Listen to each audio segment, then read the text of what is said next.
What's up, everybody? Cynda here, and welcome back to another episode of Cynda Talks. You know what I want? I want a game where you play as a 1-inch tall spaceman who commands an army of ant-like creatures who get stronger when they consume nectar. You guys see it too, right? Pikmin 3 was released for the Nintendo Wii U in 2013, but it didn't get there easily. Pikmin 3's existence was actually confirmed as early as 2008.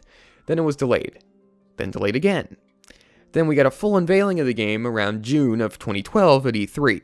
Hopefully it doesn't take that long for the next mainline game, which is at the time of the script being written, following a very similar path to Pikmin 3's development.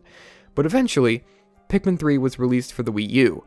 Now, the Wii U was an underrated gem of a console. I think the general belief is that people thought it was just an add-on to the Wii, which is justifiable, as Nintendo didn't do a great job showing us that the console was more than just the gamepad, this massive tablet thing the system came with. Anyways, some games implemented gamepad use much better than others, and Pikmin 3 was one of the better ones with some incredibly useful functionality that we'll cover later on. Now, on to the Pikmin 3 retrospective review.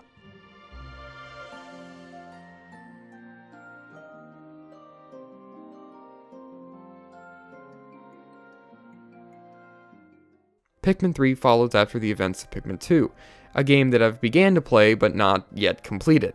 Anyways, the adventure starts by explaining the plight on the planet Kopai, where population growth on the planet has depleted the amount of food they have on the planet. In order to combat this, Kopai sends out satellites in order to scan nearby planets for supplies. And while most of these planets do not prove fruitful, one does contain fruit, and in order to collect the fruit and bring it back to the planet, 3 explorers, Alf, Brittany, and Charlie, are sent off to PNF 404, which is really just Earth in the far future. But unfortunately, they crash land on the surface and are separated. So after the crash, Alf splashes in a pool of water, Brittany's locked behind a crystal wall, and Charlie gets eaten. Whoops, that's terrible. So we have to get the band back together. Alf finds the red Pikmin, who have the ability to resist fiery attacks and also have more attack power than the other Pikmin types. Then he uses them to release the Onion, which works sort of like a Pikmin ATM for their respective type. In the red Onion, you can deposit and withdraw red Pikmin. Soon after, Alf reaches their ship, the SS Drake, and pilots it to the Garden of Hope. Now, I've been taking this video a little quickly, so let me show you one of the best things about Pikmin 3.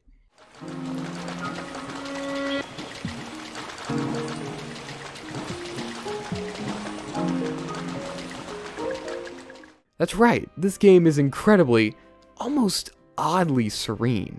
Even though the captain of the ship is missing, another person is stuck, and all of these nightmarish alien creatures that eat your Pikmin coming out to fight, the game maintains this beautiful sense of serenity, and it doesn't let up until the end of the game. Every area is just this beautiful, naturalistic scenery. The music too, gosh, the music sounds so good. Twilight River, Distant Tundra, all so good. Plus, since this is the first HD Pikmin game, it can take the Wii U to its limits and display these gorgeous, almost photorealistic graphics. Although only at a max of 720p, mostly because 1080p would cause tears in the fabric of reality since it would look too good. So we've talked about how good this game looks and sounds, but how does it play? Pikmin as a series is incredibly unique in its gameplay in that you control this army of Pikmin in real time, while most army strategy games like Advance Wars and Fire Emblem have armies being controlled in turn-based action. This real-time action is handled extremely well. It would be so easy to have weird controls, but you can play with a Wii Remote nunchuck and use the motion aiming to point where you want to throw your Pikmin, and this control scheme just feels right. You can also use the gamepad, and while it works pretty well, nothing beats the Wii Remote for this game, for me at least. Another issue that could arise are unfair elements, but nothing really feels unfair in this game. All of my screw-ups, even the major ones, felt like they were entirely my fault, not the game's jank. They also made the game easier, which is relieving since the earlier games in the series had a ton of insta-game over stuff, like if your Pikmin got hit with fire and weren't red, they're essentially toast. The actual day-to-day gameplay is fairly simple. Typically, there's a huge goal that the team needs to reach in a given area. Like in the Garden of Hope, there's a signal coming from a huge hollowed-out tree stump, so the team is meant to build a bridge and reach it. The challenge of Pikmin 3 comes from trying to reach these goals safely but also efficiently. This makes Pikmin 3 an almost infinitely replayable game, since you're always trying to optimize your route and get to the goal as quickly as possible, while also losing as few Pikmin as possible. There's also plenty to do besides rush directly to the goal. You're required to collect various fruits scattered across the planet, because if you run out, then you get a game over. You also have to collect a large majority of the fruit to get the good endings. There are also quite a few enemies placed around the stages that you can dodge, but it's really not safe since Pikmin are carrying things around and can get attacked. So once you fight them, the Pikmin can take the defeated enemy back to the onion and create new Pikmin. This means that there's almost always something you could be doing to grow your army of Pikmin or get closer to completing your goal. Now we're reaching the end of the game, and after trekking around for a while, the trio comes across 2 more explorers a while into the game. The adventurers rescue Louie, Olimar's assistant in Pikmin 2, who steals all of your fruit juice. The explorers have collected up to that point, leading to the best part of the game, where you have every Pikmin type and get to explore the Garden of Hope again. And after flying all around PNF 404, collecting all the fruit they missed in order to reach 100% completion, it's time for the worst part of the game, the Formidable Oak. This game's finale is so bad, I have to talk about it. So spoilers. Once Alph and Co. enter the Formidable Oak, they find Olimar, and they have to carry him using Pikmin who follow Brittany. But as they're making their way through the oak, a huge blob appears, and it's obsessed with Olimar. So now they have to rush all around, building bridges, turning on lights, etc. Now I hate this part of the game because it's one of the best examples of kind of the same, but not in a good way, syndrome-itis. This part of the game is still definitely Pikmin 3, but the escort mission and blob thing just make the game not fun. And at the end, too. It's like going on a walk, and it's one of the best walks you've ever been on, then you sprain your ankle walking back into your house. But this is just a small smudge on an otherwise fantastic game. Wait, hold on, there's more? Huh. In October of 2020, Nintendo released an enhanced version of Pikmin 3, Pikmin 3 Deluxe on the Switch, with new content and a brand new ultra spicy difficulty mode. When I heard this port was coming out, my first concern was immediately with the controls. How do you control a game like this? And since Wii Remote controls were so mind-blowingly perfect, any control scheme the Switch version tried was at risk of being lesser than the Wii U version. And thank goodness they added gyro controls that work almost identically to Super Mario Galaxy in the 3D All-Stars collection. Which is great, because I was worried that they would only have stick controls, but honestly, the stick controls work really well, and I almost prefer them to the gyro controls. Unfortunately, however, the graphical upgrades in 3 Deluxe are somewhat disappointing, and that's because there aren't any. And that's such a bummer, because this is one of, if not the best looking Wii U game on the system, and seeing a bump from 720p to 1080p would have gone such a long way. Unfortunately, it still has a touch of muddiness that really shows 7 years later. Pikmin 3 Deluxe even comes with some bonus content, with the brand spanking new Side Stories mode, featuring Olimar and Louie as a duo in Pikmin 2. And this was strangely brushed over in a lot of the promotional material leading up to release. I mean, this is the first new Pikmin content in about 7 years. You'd think they'd hype it up more than this, right? Well, I think it has a lot to do with the fact that this content reuses the old maps and assets, but in really smart ways to really refresh the maps, like going the other way around locations or making the duo traverse the environments in different ways to the original game. Even though these missions are basically just more mission mode maps, they're such a good addition, and with the smart design choices to refresh the old maps, they don't even feel samey like you would think. So that's Pikmin 3 and Pikmin 3 Deluxe, although I did not get around to finishing Pikmin 3 Deluxe's bonus content until over a year after I got the game, which delayed this episode by about a year. These games are good, I swear!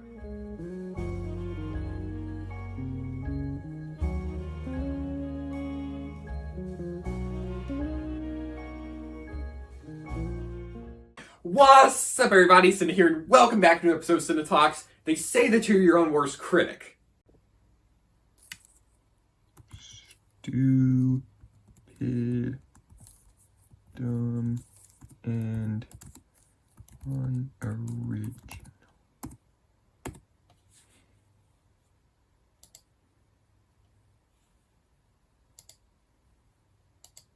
You know, speaking of unoriginality, this reminds me that the Mega Man series has 8 games that all look exactly the same. So let's talk about the 9th one. Mega Man 9 was released at a somewhat weird time. Even though Capcom was blasting out Mega Man spin-off games like every year, the core series was in a sort of limbo after Mega Man 8 released to a collective And that limbo lasted, let's see, 1996, 2008, oh my gosh, 12 years with no new core series Mega Man games. And people thought the 8-year gap between 10 and 11 was crazy.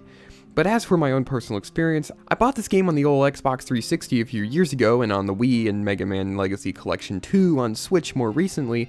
Now I can't quite remember when I first played it, but I'm like 90% sure it was around the summer of 2015. But I bought it and I loved it. So do I still love it now? Let's find out. Mega Man 9 starts with Dr. Wily falsely accusing Dr. Light of building evil robots and trying to take over the world. Which honestly is a really solid plot compared to most core Mega Man games. Having to save Dr. Light is a really interesting idea. Plus, when you enter a Robot Master's lair, there's typically a Dr. W symbol. In 9, it's a Dr. L symbol. A very minor change, but one that's pretty neato plot-wise. So now Mega Man has to clear Dr. Light's name by defeating all of the robots. So as we enter the main menu here... Wow, that's pretty good. Oh man! That's a solid soundtrack. Yeah, Mega Man 9 soundtrack is insanely good. Like, I seriously don't think there's a bad song in the soundtrack. That's not hyperbole either. Seriously, this soundtrack is really something else. Now, one of the first things that you'll notice about this game is how freakishly similar to Mega Man 2 it is. Sound design, visuals, even Mega Man's moveset has been watered down to only have his buster instead of being able to use a charge shot, and his slide move has been removed. Now, I feel like I need to clarify that I don't have a problem with this, and heck, I don't even blame Capcom here. They were coming off of a 12-year Mega Man gap, so going back to the basics for a game or two makes a ton of sense, especially due to the reception of the somewhat more ambitious Mega Man 8. Playing it safe with the Mega Man 2 reboot is really just the best move here. Another thing you'll notice is how difficult this game is, and once again, it makes sense. This game is difficult because 9 is meant for the older fans who want a new classic Mega Man game. But oh my gosh, this game has some crazy moments. I'll definitely be using that extra checkpoint system on Legacy Collection 2. So in traditional Mega Man fare, there are 8 Robot Masters and some additional Dr. Wily stages that make use of the powers you've obtained throughout the game. And while you can battle each Robot Master in any order you want, some Robot Masters are weak to certain weapons, so there is an implied order to defeat them in. In this playthrough, I started out with Galaxy Man, and this is a cool level. I mean, it takes place in space, and there's these cool teleporty thingies, and these super cheap and unfair crane grabby doodads, but overall, this stage is alright. There's nothing here that really stands out. It's well designed, and the weapon you receive is Black Hole Bomb, which can suck up enemies and deal damage, and that's something about Mega Man 9 that's really cool. Basically, all of the boss weapons here are super unique. And there's not a lot of weapons that are exclusively used against enemies. The weapons this time have a ton of actual utility in the stages, and we'll come across more of this further into the review, but keep in mind how unique the weapons are. Next up is Jewel Man, and gosh, this stage is tough. I said Mega Man 9 was hard, and I meant it. These swinging platforms and all these spikes really keep you on your toes. Definitely some sweaty palms going through this one. The mini-boss isn't too bad, but then after defeating Jewel Man, we get one of the best weapons in the game, Jewel Satellite. And Jewel Satellite is a super valuable asset to use in Plugman stage, which has these constantly respawning enemies that will put a hurt on Mega Man, as well as impede your progress on these disappearing platforms. These blocks have appeared all throughout the Mega Man series, but this level may be the most difficult use of them yet. You really have to focus and memorize the patterns here. It's really tough, yet enjoyable. But the weapon is kind of lame though. Plug Ball travels across the floor, and while it works, it's not my favorite. Moving on to Tornado Man stage, this stage houses both my least favorite level design as well as another lame weapon, Tornado Blow, which is basically a screen nuke, which sounds really good, but in practice it deals a super low amount of damage, so most enemies aren't even affected. As for the level design, yikes, these Dr. Mario pill things are super annoying. And then we move on to the ice physics, and then the wind physics. Yeah, not a fan of Tornado Man stage at all. Next up is Magma Man, and this has the thing from Mega Man 2's Quick Man stage, which are way less wow, and much more fair than that game. Overall, Magma Man's level is really solid, and his weapon is the Magma Bazooka, which can be charged up similarly to Heat Man's weapon in Mega Man 2. Overall, solid level. After Magma Man comes Hornet Man, and this stage is also pretty solid, except it's not. It's loaded with these little party blower things that have collision detection that just doesn't work. And with the spikes everywhere, that doesn't really work to the level's favor. Plus this flower guy mini-boss sucks too. He just kind of pops up whenever, and there are spikes. Yeah, this level wasn't very good. But at least the weapon is pretty solid. Hornet Chaser launches a bee that can chase after enemies and can even pick up items that are out of Mega Man's reach. Pretty neat. Splash Woman is next, and she's the first female Robot Master in the entire series. And she's the only one weak to the Mega Buster. But her stage is actually pretty difficult to make up for the relatively easy boss battle. Seriously, there are platforming challenges in this stage that make Jewel Man's stage look easy. Especially this super gross part with the water platforms that zip across the stage. I used to complete this stage first due to her weakness to the starter weapon, but now I think fighting her last might be preferable just to how rough a lot of this platforming is. But her weapon, the Laser Trident, is probably the best weapon in the game, with a long range and lightning speed. It ends up being super versatile. Anyways, Concrete Man is next, and this stage for some reason just isn't that memorable compared to the rest of my eyes. There's just not too many interesting gimmicks besides these obnoxious elephant things. Even Concrete Man's weapon is relatively underwhelming, just a short-range concrete blast that looks like it creates a platform, but it doesn't last long enough to really be interacted with. At least it freezes magma pillars, I guess. Now that we've covered the Dr. Light stages, turns out it was Wily all along! Oh yeah, Wily tricks the robots by basically promising them immortality and then hypnotizing them into being evil. Yeah, it gets kind of dark right near the end here, but anyways, the Wily stages are up next, and man, these are good. The first Wily stage has Mega Man trekking through a sunset landscape with an absolute banger blasting in the background. And then this kind of interesting, kind of annoying boss where you have to shoot these spike balls before they reach Mega Man. Interesting concept, but it just isn't super engaging. The rest of the Wily stages are pretty similar in that they aren't super interesting or varied, but provide a solid challenge and put everything you've learned and gained to the test. But I will say this little anti-gravity room is cool as heck. I mean, look at those fancy physics. Ooh. There's also a boss rush as per Mega Man tradition in the Wily stages, once again having you battle all the Robot Masters. And then, finally, you can fight Wily, and hoo boy, this is hard. So hard, in fact, that I gave up when recording this B-roll, and you're just gonna have to believe me when I say I beat this game back on the Xbox 360. So that's Mega Man 9, a pretty solid Mega Man game. It does a really good job of getting back to the roots of the series and just making a very quality experience overall. I may worry about being unoriginal, but I take solace in the fact about thinking that Mega Man 9 is the best game in the series. Whew, that's an original take right there.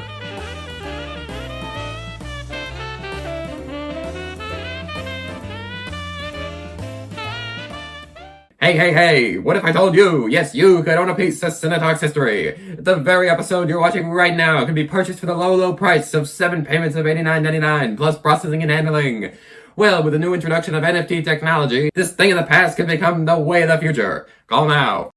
What's up, everybody? Cynda here, and welcome back to an episode of Cynda Talks. These newfangled youngsters keep coming up with new words to throw around to join the arsenal of slang, like swag, lit, cap, yeet, and fidget spinner.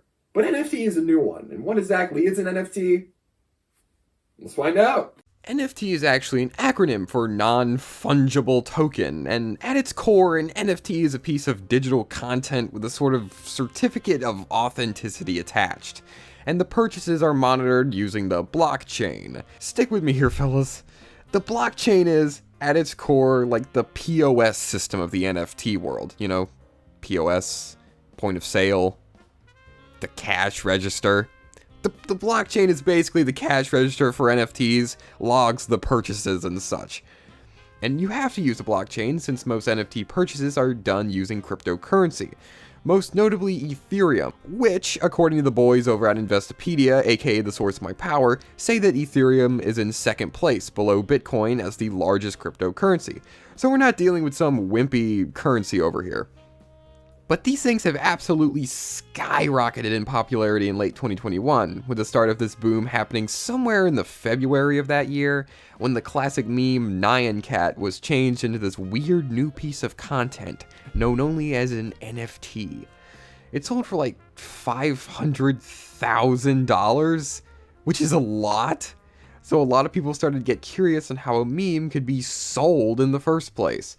But confusion turned to even more confusion when the YouTube classic Charlie Bit My Finger was removed from the site to be sold as an NFT. That's when a lot of people got their first taste of NFTs, one of the most classic YouTube videos of all time being removed from the site in the name of profit. But at this point, the NFT craze still felt relatively harmless, since the original Nyan Cat was still on the site, and only Charlie Bit My Finger was the only video removed. It felt sort of like a new art market in a lot of ways, and that comparison's gonna come up later, so keep that in mind. But I can't talk about NFTs without bringing up the holy grail of them, the Yacht Club Bored Ape NFTs. So these are basically 10,000 JPEGs of the exact same monkey, but with varying attributes. And these all sell for absolutely wild prices, with some going into the 6-digit range. This is where that hilarious screenshot NFTs meme comes from, considering that this is probably the dumbest thing I've ever seen in my life. But wait a second, whippersnapper. What does this have to do with gaming? That's right, gaming companies have ventured into the world of NFTs, with Square Enix noting the audience of people that don't play games to have fun. You know, you can just say Final Fantasy fans, right? And then swearing to embrace NFTs with open arms. See, this sounds really bad, but really it's more like creating user-generated in-game economies using NFT technology, which frankly could work. But I see this going down the drain like microtransactions did. But something that is bad, Konami released Castlevania NFTs to celebrate the series' 35th anniversary. And as for the other companies, Nintendo already had those wallpapers on Club Nintendo that cost real-life money to buy, so ironically they were light years ahead of the competition. Ubisoft and EA have both said that NFTs are the way of the future, and they'll look into implementing them into their games. But there is some good news here. Sega has gone on record saying that NFTs are dumb and lame, which is the best decision the company has made since 2017. Wait, early 2017. So here's where I bore you with some of my I'm studying to be a business major know-how and what I think of the NFT industry as a whole. Basically, the market is a complete disaster. Anyways, the NFT market is a complete nightmare just due to its design. First of all, the cost of entry. Most big-name NFTs are running like 6-digit price tags, and while I'll admit I'm not super well-versed on the topic of NFTs when it comes to more micro-interactions, I don't think there's a huge market for super low-value NFTs.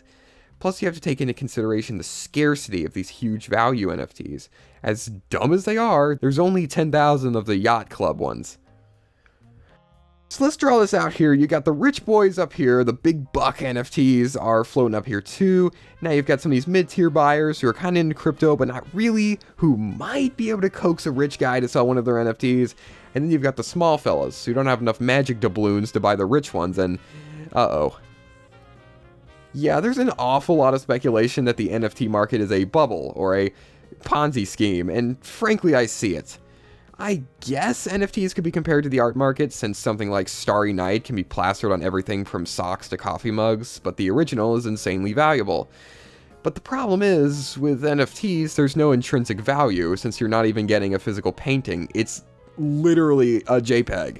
I can go on Google and screenshot a Bored Ape NFT and get the exact same value out of it. The only thing I'm not getting is the fact I own it on some foreign blockchain system that makes little sense at all. So you may be wondering, who in their right mind would ever buy one of these NFTs? Well, we were able to find this exclusive day in the life of video. Take a look. So I wake up at 4 a.m. and get started on my busy day. I first like to have a refreshing workout first thing in the morning to really get the blood flowing to my brain before I make my big business moves. Then at 6 a.m., I have breakfast. Something nice and healthy, like a Pop-Tart I'm eating raw because a businessman like me doesn't have the time nor the financial means to own a toaster. What?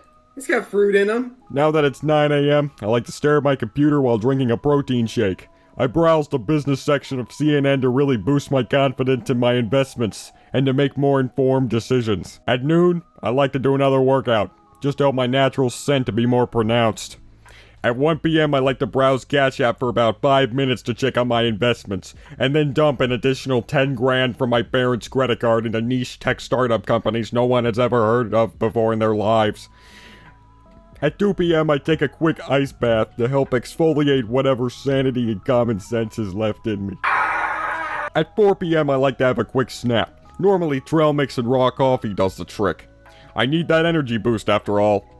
After that, I like to hop on Twitter and check out all the newest NFT drops. Like today, I almost scooped up the sick Yacht Club Bored Ape NFT, but I was too busy being angry at this stupid meme and missed the auction. Lame. So after my 12-hour Twitter quest, I go to bed at 3:45 a.m. and start the cycle anew. Wow, isn't that just beautiful?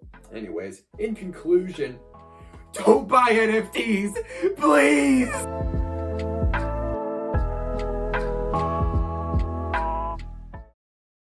Don't buy NFTs, please!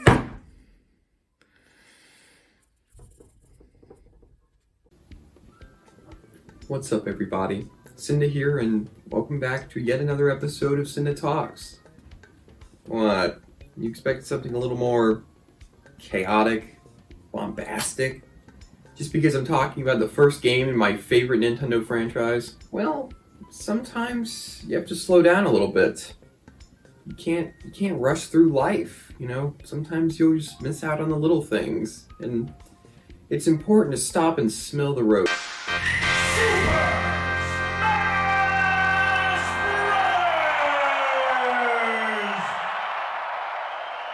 Smash 64! Released in 1999 for the Nintendo 64, it was directed by our king, Masahiro Sakurai. It was originally called Dragon King the Fighting Game and had famous characters, Captain Boring and Mr. Stock Unity Asset as playable characters. After showing the demo to Iwata, who encouraged Sakurai to keep going, Sakurai decided to try implementing Nintendo characters to make the game more original and also to sell more copies. He then showed off the demo and it was, very fortunately, greenlit. As for my own experience with Smash Brothers, I can stop whenever I want, I swear! Smash 64 was actually the first game I played in the series. I got it on the Wii Virtual Console, and if I'm being honest, I can't quite remember why I wanted it. Either I had heard good things about Smash Bros, or because it had Nintendo characters on the cover. I played it for a while, but eventually shelved it. My next game was Smash for 3DS, and this is without a doubt the game I was most excited for ever. I played the demo to exhaustion after one of my best friends gave me a demo code for the game. It was also back in the 6th grade, and math has always been one of my most difficult subjects, so I wanted to do super well in the tests we had coming up so I could ask my parents to take me to buy Smash 3DS. Well, it was the highest grade I made on a math test my entire middle school career, and since there were bonus points on it, there's a good chance my entire high school career too. Safe to say I made it to Walmart on October 3rd, 2014, and I remember that day too, only looked it up to check. Smash Wii U was a similar, albeit less academically impressive story. Went to the store, added 60 smackers to Walmart's coffers. Brawl I got later on as a Christmas present in 2015, I want to say. Can't quite remember what year it was, but around 2015 for sure. Brawl is pretty solid, but I shelved it pretty quickly just to Smash 4, spoiling me with, actually good controls. Brawl has always felt just way too floaty for me, sorry. Smash Ultimate is another game I was super excited for. I counted down the days when it first got announced all the way to its release. I listened to all the Game Explain discussions to help me fall asleep, and when it finally released, I was overjoyed. Except it couldn't be released on December 6th. I mean, come on Nintendo, you had me counting down from June all the way to Pearl Harbor Day. As for Melee, I played it for a collective 30 minutes, and I can't stand it because it feels weird.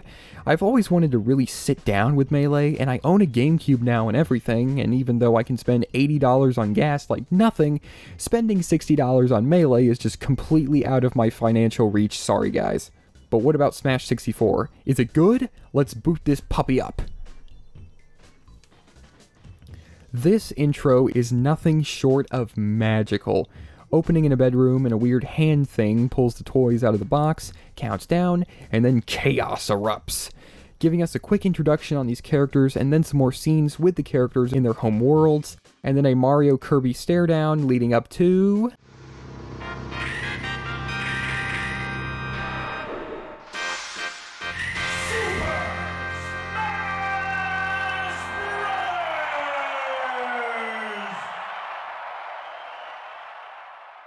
Wowie. This intro is really good and sets the tone of the game right off the bat. Smash Bros is kinda ridiculous with its cast of colorful characters and locations, but this cast of colorful characters isn't messing around.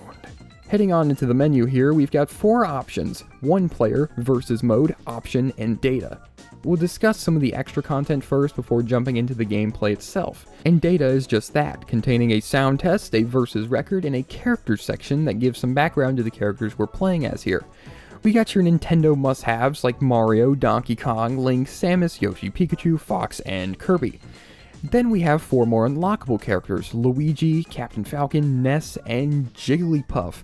What? There are people out there who are kind of confused about the inclusion of these fairly obscure characters. Now obviously Luigi isn't that obscure, but I mean, come on, Captain Falcon is a tiny silhouette in F-Zero on the NES, and a JPEG in F-Zero X.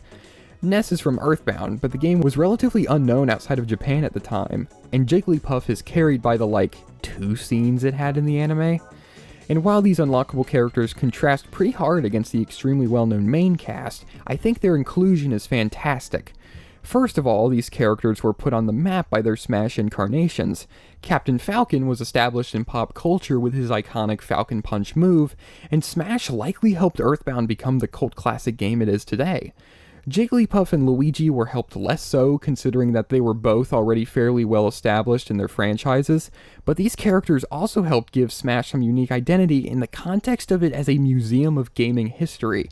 I mean, everyone would expect Mario and Luigi to battle each other in a game like this, but the F-Zero guy and Jigglypuff fighting? That's crazy! I should try out this Smash Bros thing! For those who don't know how Smash works, basically you beat up your opponent to increase their damage percentage, then unleash a powerful enough attack to knock them off the stage, and if they can't recover from it, you either gain a point or make them lose a life. Lives are referred to in the series as stocks. You have 2 main ways of tacking on percentage points: direct attacks, special moves, and grabs. For direct attacks, there is a basic move used by pressing the A button, commonly called a jab, and if you move the control stick slightly in 3 directions, up, to the side, or down, you can launch 3 tilt attacks depending on the direction. These tilt attacks can be cranked up to smash attacks by flicking the stick rather than just moving it slightly, and those are the more powerful ones that send opponents sailing. But they tend to be on the slower side compared to your jab and tilts. Special moves typically add some flair or mechanical difficulty to things. There are 3 specials: an up special, a down special, and a neutral special, all using the B button. And finally, your grab. Activate this and you'll be able to grab and throw an opponent in 2 directions, either forwards or backwards.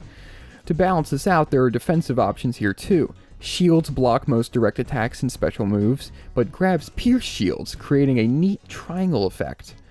You can also dodge by flicking the stick left or right while shielding.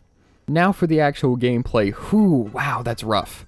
The newer games have certainly done a fantastic job of spoiling me, that's for sure. Everything just feels so nightmarishly floaty here, even more so than Brawl. You jump and it takes the better half of a decade to float back down, which isn't helped by the primordial controls. Also, you can't change the controls in this game, so you're stuck with the default control scheme, which is, putting it nicely. So Smash Bros has this thing called tap jump, where if you flick up on the analog stick, you'll jump. Now, something I neglected to mention earlier, there are aerial moves, more specifically up aerial moves. And it's so much fun when you want to, I don't know, use an up aerial to catch a falling opponent and send them flying back into the air, only to jump right past them because I was a little too forceful with the stick. Also, the C buttons are all set to jump instead of smash attacks like in later games, so instead of being able to pop an aerial, you just jump. Cool. Also, smash attacks feel like they take way more precision here, like you really have to think about flicking the stick and pressing A at the same time, instead of just close to each other like in later games. Well, enough ranting about how later games have spoiled me. Looking at this game in a vacuum, it's not bad. For a first entry, darn! Look, the platform fighting game from 1999 is kinda showing its age, sorry. Anyways, glaring competitive bias aside, the battles are spiced up quite a bit by the variety of items and stages, and I will create a tier list for the stages, there you go. And no, my glaring competitive bias definitely didn't influence this at all for sure. As for the items, there's not too many here, and the ones that are here are pretty obvious inclusions in my opinion. Things like the Maxim tomato from Kirby, the Koopa shells from Mario, Pokeballs that summon random Pokemon to help out in battle, unless you get a Goldeen that just uses Splash. Pretty good item set here, I must admit. I will say, for the Nintendo 64, this is a shockingly stable game. It runs at a pretty consistent frame rate with quite a bit of action on screen at any given time. Of course, there are some pretty obvious cut corners here, with environments being skyboxes and relatively minimal 3D geometry. A few of the items here are just 2D sprites alongside some of the environmental details. The characters look solid though. Sure, they're blocky, but the animation work is on par with modern games, especially characters like Mario, with his athletic-based attacks sending him flipping through the air. But to be honest, the shortcomings were probably way less noticeable on the fuzzy Nintendo 64 display, and playing it on the Wii Virtual Console makes the outdated graphics show that much more. As for the single-player offerings, there's not too much here, but it's fine enough. One-player mode is a romp through a few battles, culminating with a duel against Master Hand, the thingy in the intro. Anyways, this mode is the same for each character, the only difference being the break the targets and board the platforms bonus rounds that actually do take advantage of each character's unique movesets. In conclusion, Smash 64 is kinda mediocre. It's a solid game that is tarnished with time, and that's sort of a trend with the Nintendo 64.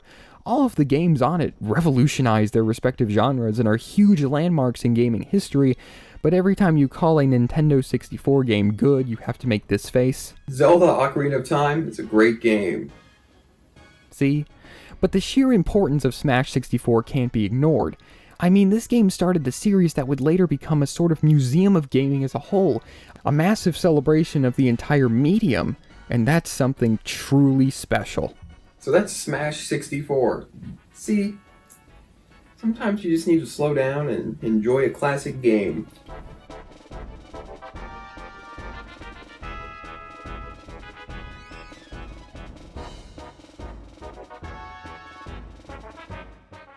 What's up everybody, Cynda here, and welcome back to another episode of Cynda Talks, and today we're talking about Nintendo before YouTube, and I know what a lot of people are going to say. They're going to say, Cynda, what about the GameCube bonus discs that came with a lot of promotional material and trailers? What about game commercials? What about Nintendo Power as a whole? And we're talking about the streaming services today. So back on the Wii, we had this fun channel called the Nintendo Channel that was for all intents and purposes Nintendo's YouTube channel. Since at this point companies didn't really have a million social media channels and a guy riding horseback at midnight to warn you that Splatoon is coming, instead Nintendo had their own channel on the Wii in order to make getting news all simple and convenient. And this was a really smart idea, considering that back in 2007, getting gaming news wasn't exactly easy. The iPhone released only a few months before the Nintendo Channel launched, and since the Wii's target audience was older gamers and younger gamers, those who probably didn't own or know how to use a computer very well or even a web browser, having a convenient one-stop shop for Nintendo news was fantastic. The Nintendo Channel itself was a ton of fun to use, with a list of trailers you could watch, product descriptions for new games releasing onto the DS and Wii. You could even purchase games using the Wii's internet browser. I'm sure this worked about as well as the Wii's internet browser, but I mean, it's still cool. E-commerce site? What is this, an economics test? But that's not all. In 2009, the Nintendo Channel get a spiffy new coat of paint. Ka-chow! Down here we have ourselves a utility belt of goofy options. New arrivals where you can check out the titles coming to the various consoles, as well as new videos. You can even see a detailed activity log on what you've played. Really neat stuff. But the holy grail of the Nintendo Channel had to be the DS download station, where using some space-age technology, they could actually send games straight to your Nintendo DS using the download play feature. I remember playing the demos for Kirby Mass Attack and Sonic Colors on the DS, and just the fact that the Wii was broadcasting these games straight onto my DSi felt like magic. As for the actual content on the Nintendo Channel, they really pulled out all the stops here. It was just trailers. But they had an ace up their sleeve, a real secret weapon, an advantageous, decisive resource. Come on, thesaurus.com, give me something! Nintendo Week. This was a show that Nintendo produced from September of 2009 until March of 2012. The show was actually pretty neat, hosted by Gary and Allison. They basically talk about the hottest new games that dropped onto either store shelves or the Wii Shop channel. And if I'm being honest, the show really isn't that bad. There's some real Nintendo charm here, even if it does seem fairly advertisement-y most of the time. But that's kind of the point, being a Nintendo-produced show on the Nintendo channel meant to tell people about the hottest new Nintendo announcements. But the coolest show on Nintendo channel had to be...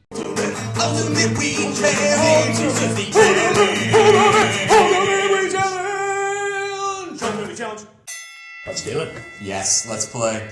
As easy as it would be to poke fun at this show, it's actually fairly well produced, and predicted the loud Let's Player genre to a T. And you can actually watch both of these shows on YouTube since they've been archived pretty well, although I am absolutely 100% sure there was a Super Mario Galaxy 2 episode of Ultimate Wii Challenge where they played through Bowser's lava layer that I can't find archived anywhere. I promise this was real. Now, obviously with the 3DS, I think a lot of us were expecting some real banger content to drop on this new video service, and they had a good start with Nintendo Show 3D on the 3DS acting as a spiritual successor to Nintendo Week, albeit with a much more high-tech, epic, super gaming feel to it, and far more focus on the gaming parts rather than the storyline seen in Week. But there were tiny clips at the end of most episodes that were, unironically, some of the best use of the 3DS's 3D. Whoa! It's almost like hockey's real! And while we're on the topic of Nintendo Week successors, Nintendo Minute premiered in 2013, hosted by Kit and Krista, until they decided to quit the show in early 2022 because, according to an interview, Nintendo's San Francisco office closing down and the duo reflecting on their history with the company and deciding to move on. For those wanting more Nintendo Minute-style content, Kit and Krista now run their own YouTube channel completely unaffiliated with Nintendo, where they share stories about their experiences and that sort of thing. Neat! And with Nintendo finally creating their own YouTube channel in 2011, or rather starting to upload on it in 2011, the brand new service for the 3DS, Nintendo Video, was oddly left pretty high and dry during basically its entire run. The fun gimmick this time was that there were only 4 videos available at any given time, and while this is obviously because the 3DS was meant to be a console where bite-sized fun came first, only having 4 videos on your video service was kinda lame. And the videos featured... Dinosaur Office. This was it. No more videos. Sorry. Just kidding. But this is the show a lot of people associate with Nintendo Video, but its inclusion into the service is so strange to me since the show was produced by College Humor. You know, the adult-oriented comedy producers. I don't know, man. Also, I very distinctly remember there being a Linkin Park song on there for a long time. Some more shows I'll just list off for nostalgia/archive purposes. Batman and Spider-Man, no clue what that is. Shaun the Sheep, this animation style always creeped me out. Kirby's Right Back at Ya. This was actually really interesting since it was an all-new episode of the Kirby anime produced in 2009 and remastered in 3D for the service. Bear Shark, no clue. Misadventures of Link, this was everywhere but I watched like 1 episode and didn't like it. How to Win at Super Smash Bros., watched on the eShop, a very basic but also fun series. Bravest Warriors, heard very good things about this, never watched it. Cartoon Conspiracies, wait, this was on Nintendo Video? Bee and Puppy Cat, heard good things, watched 1 episode, it's alright. Too Cool Cartoons, huh? Wild Herd, Ryu, Kyu, something like that, I don't know. WWE Slam City, Oscars Oasis, Meet or Die, Marshmallow People, Charlie the Unicorn. Heard good things, but the animation is so horrifically bad, so Llamas with Hats. Very strange lineup Nintendo Video had. I'm fairly certain the gimmick of all these shows was that some of them could be displayed in 3D, and that's neat, but the overall channel was just weird in a lot of ways. I mean, there's this short by the Blue Man Group, and it's just trippy. But it was a very fun and unique service to say the very least. Just sort of throwing this in here because I completely forgot this show existed before I started recording footage for this episode, the Cat Mario Show. This show had a very confusing run, only lasting 11 episodes in North America throughout late 2014 until early 2016, but the show had a solid run in Japan and Europe, with Europe getting 37 episodes and Japan getting all 75. What? Although, it seems that the Mario Wiki is a somewhat unreliable narrator here, since I was able to find episodes all the way up to 160 in Japanese, and that one talks about Animal Crossing New Horizons, so I assume it's from early 2020. This show is designed to brainwash a very young and impressionable audience into playing video games, and it does that fairly well. Also, the Mario Wiki states that the show reveals that Mario's favorite Disney character is Olaf from Frozen. Since Nintendo's YouTube channel is now up and running fairly comfortably, they didn't really need any more dedicated video streaming platforms of their own. Now, of course, the eShop would become the main place a lot of trailers would end up, but we never really saw anything quite like the Nintendo channel, Nintendo Video, or even the various eShop exclusive shows ever again, since they were replaced by YouTube content, which is still good, just lacking in the charm seen back in the older services. And that's a shame, since these services have some real charm to them. Nothing beat hopping on the Nintendo channel, listening to those classic tunes, and watching some quality Nintendo-produced shows, which were completely unbeknownst to me, subconsciously affecting my video game-loving creative spirit, and eventually leading me to create content similar to which I enjoyed many years ago. What?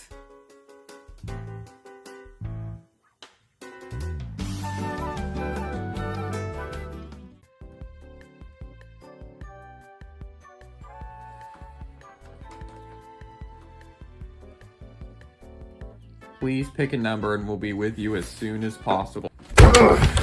Yeah, like we haven't seen this one before. We've got a code L0S3R. What do you want? We have everything a mortal could need in the mini fridge. Pizza, sparkling water, aspirin.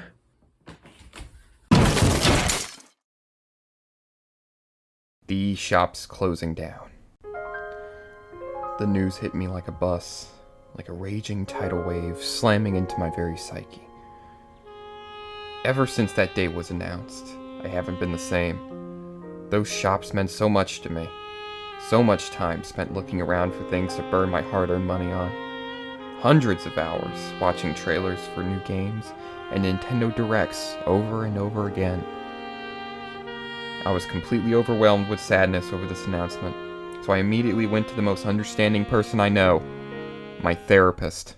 Hey, Doc. Oh, it's you again. What are you talking about? Nothing, just working on my evil-sounding voice. I wanted to be an actor before my parents made me become a doctor. Anyways, you haven't been in a while, why is that? You wouldn't believe how busy I am. Do you know how hard it is to be mentally ill all the time? Fair. Let's see. Are you getting enough sleep? Absolutely not, no. Eating well?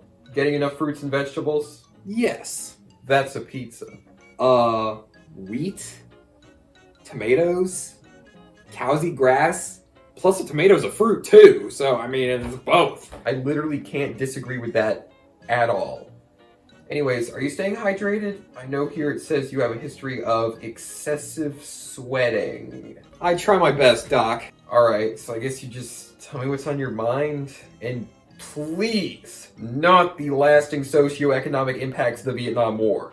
I just want to be a history teacher, man. You're not supportive at all. Oh, backsass? That's so going on your permanent record. Well, what about the Nintendo eShop closing down? That's the reason I came here. Let me get this straight. You've been completely incapacitated by the announcement that an online video game storefront is closing down? Yes, absolutely crushed my core. Dude, I'm prescribing you to get a life. That's fair. I mean, this is probably the most disappointing thing I've ever encountered in my entire history as a therapist. So what do I need to do, Doc? Dude, you need to take a vacation or something. Please. So naturally, I decided to try and take my mind off this announcement with a journey to reconnect with nature.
But alas, nothing seemed to work. No matter what I tried, I couldn't take my mind off this sadness. It was like a bad breakup, or looking at my bank account balance. So with the whole reconnect with nature thing down the drain, I decided to try the only thing I knew how to do: whine. What's up, everybody? Cynda here. Welcome back to another episode of Cynda Talks. Today we'll be talking about the Wii U and 3DS eShops and checking out some fancy pants games before the shops close down for good. Buckle up, fellas. We got a lot to talk about and not a lot of time left to talk about it, with the eShop closing for good in March of 2023. Now, a quick disclaimer, this is going to be a crash course through the eShop selections, and doesn't disqualify a game or a series from getting a full video later on. Alright, let's go! Alright, we can't talk about the Wii U and 3DS eShop without talking way too long about the Virtual Console.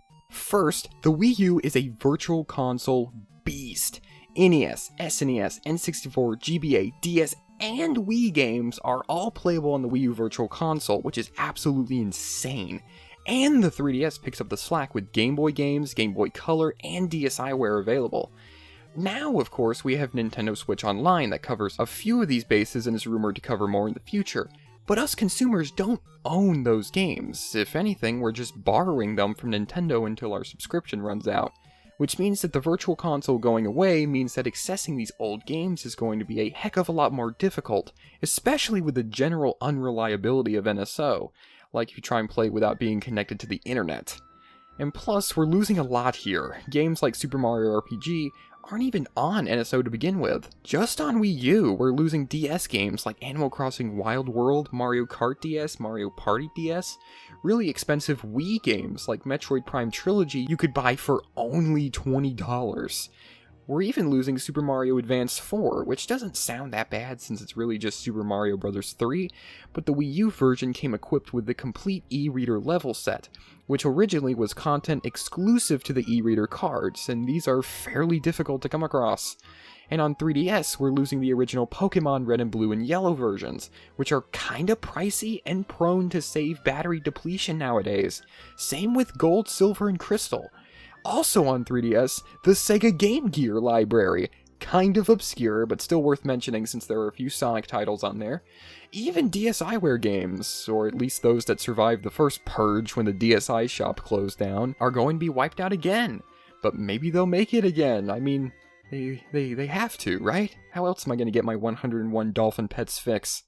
The eShop was also home to a lot of DLC. Just going through some of the well-known stuff, you had new Super Mario Bros. 2 Coin Rush packs that added a total of 30 new levels to play in the Coin Rush mode.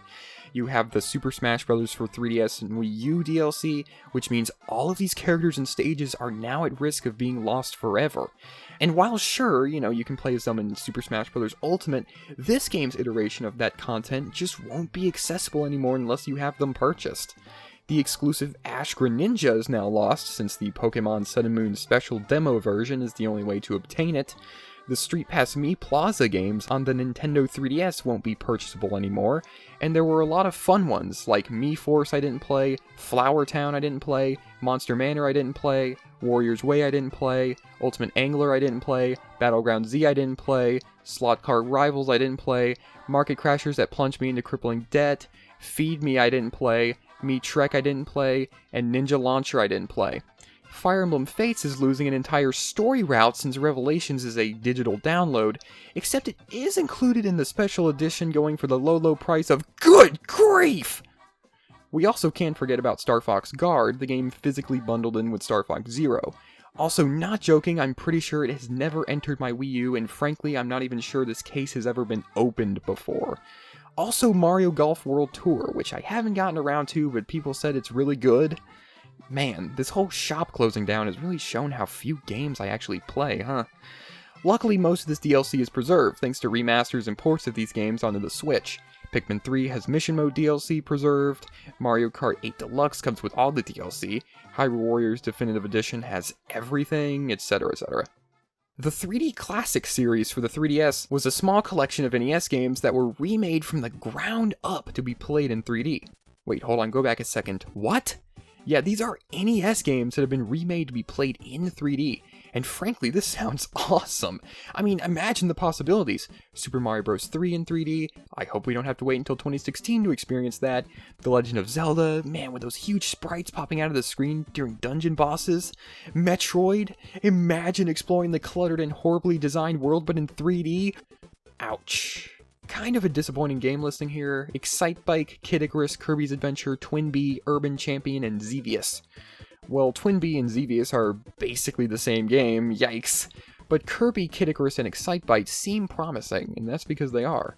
I bought Kirby and Kid Icarus back in the day, and all of these remakes inject a shocking amount of charm and life into these otherwise dated games, and are, subjectively at least, the definitive way to play these old NES games.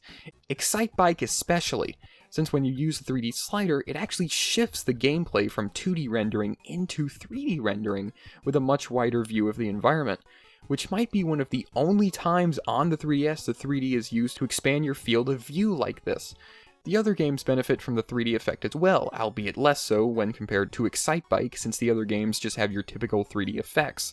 However, Urban Champion does have some neat camera features that do render the game in 3D, but from my understanding it doesn't have anything to do with the slider itself, and I don't really feel like purchasing Urban Champion to find out. I bought Box Boy a few days before writing this review because I wanted to try it out. I played up to around World 4, and I have to say, for only 5 smackers, it's a pretty fun game with a satisfying amount of depth. You play as Quibi and create blocks to solve puzzles, collect crown thingies, and hang out with your girlfriend or something, I don't really know. I only got to World 4 before writing this part. But the mechanics here are really solid. You can stretch and latch onto a corner and Quibi zips to the block, or you can build around yourself to block laser beams, or build a staircase and nab a crown. I legitimately want to play more of this game because it's a ton of fun to solve the puzzles. And luckily, there's the 4th installment of the series on the Switch if anyone wants to try it out. Or if you feel like being homeless, you can try to grab the Japan exclusive collection that has the first 3 games physically, plus a Quibi amiibo. Nintendo Badge Arcade was actually really neat, and conveniently the next game I'm going to talk about. So this released on the 3DS eShop and allowed players to jump into this cool little arcade managed by this rabbit whose sole purpose is to suck as much money out of you as conceivably possible. Look, there's another Nintendo created anthropomorphic animal that did the whole greed thing way before you, little buddy. Anyways, this game absolutely slaps. You play these 2D crane games that hold badges as prizes. You collect the badges, and you can plaster them all over the 3DS home screen. Pretty neat. There are all kinds of really cool designs people came up with, but if I'm being honest, I just kind of like playing the game a lot more than the customization. But maybe that's just me not having any sort of interior design skill thing, considering my Animal Crossing house is more depressing than the Hot Topic playlist. The game itself is one of those play it for a few minutes a day games, but it works really well. You can play a practice catcher, which if you do well enough in, you can earn some free plays to use in the real catchers, which is great design in my humble opinion. It creates this awesome feedback loop that keeps you coming back. Plus the catchers themselves are just dumb fun. There's the classic, the bomb one that blasts away badges, the hammer one that smacks badges, and pole. Combined with a frighteningly responsive physics engine, and whoo doggy, you got yourself a fun game right here, I tell you what. NES Remix, releasing on the Wii U in 2013, this game's gimmick is once again NES games expanded into a more modern package. But unlike 3D classics, we actually have a pretty solid lineup here. Instead of playing through these games like normal, NES Remix has you flying through WarioWare-style minigames in the games themselves. An example would be to speedrun to the end of a level in Super Mario Bros. Or pop a wheelie in Excitebike. It's really a ton of fun to have these games that would normally show their age pretty badly, packaged in a way that almost makes them feel like modern games. I will say that challenge-wise, the second game is way better, since the first game has some NES inclusions that not even this minigame format can fix, like Nintendo's Golden Child Ice Climber and Clu Clu Land. The visuals pop with the retro vibe, and the audio is great, being very loud with personality-filled music and sound effects. It's a high-octane thrill ride, and gosh, it's fantastic. The sequel released a year later with more content-heavy NES games, if you will, like Kirby's Adventure and Metroid. But the big thing about these games are the new remix stages, which add new mechanics or more difficulty to these games. The second game goes crazy with this idea. Look, you can play as Kirby and Mario, fighting wispy woods but with booze involved. There's even some bonus content here, including a variation of the original Super Mario Bros. As well as a mode based off of the Nintendo World Championships. Now, I should mention that the eShop closing won't affect these games too badly, since there's the NES Remix pack available physically on Wii U, as well as an eventual 3DS port of the game releasing titled Ultimate NES Remix. I decided to mention these games here, however, since they were both fairly iconic eShop titles before their physical releases. So that's basically it. Now, obviously there are more games on the Wii U and 3DS eShop I haven't touched on, but those are the major ones. Also, I'm impressed at how awesome the Wii U is as a virtual console machine. There's a ton of games on here that are likely going to be really expensive later, or simply lost to time.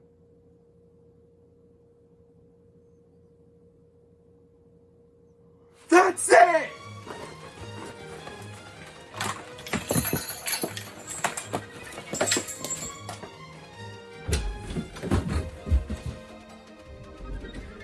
Come on. Where is it? Where is it?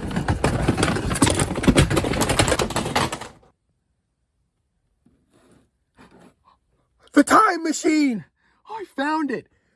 Oh, wait a second, hold on. But first, let me plug my new Jacob Clifford mug. Now your drinks can be infused with my essence. Oh no. No. Where am I? Heaven. Time travel can cause all kinds of problems with the universal timeline. One small change can alter the course of the future in ways you can't even imagine.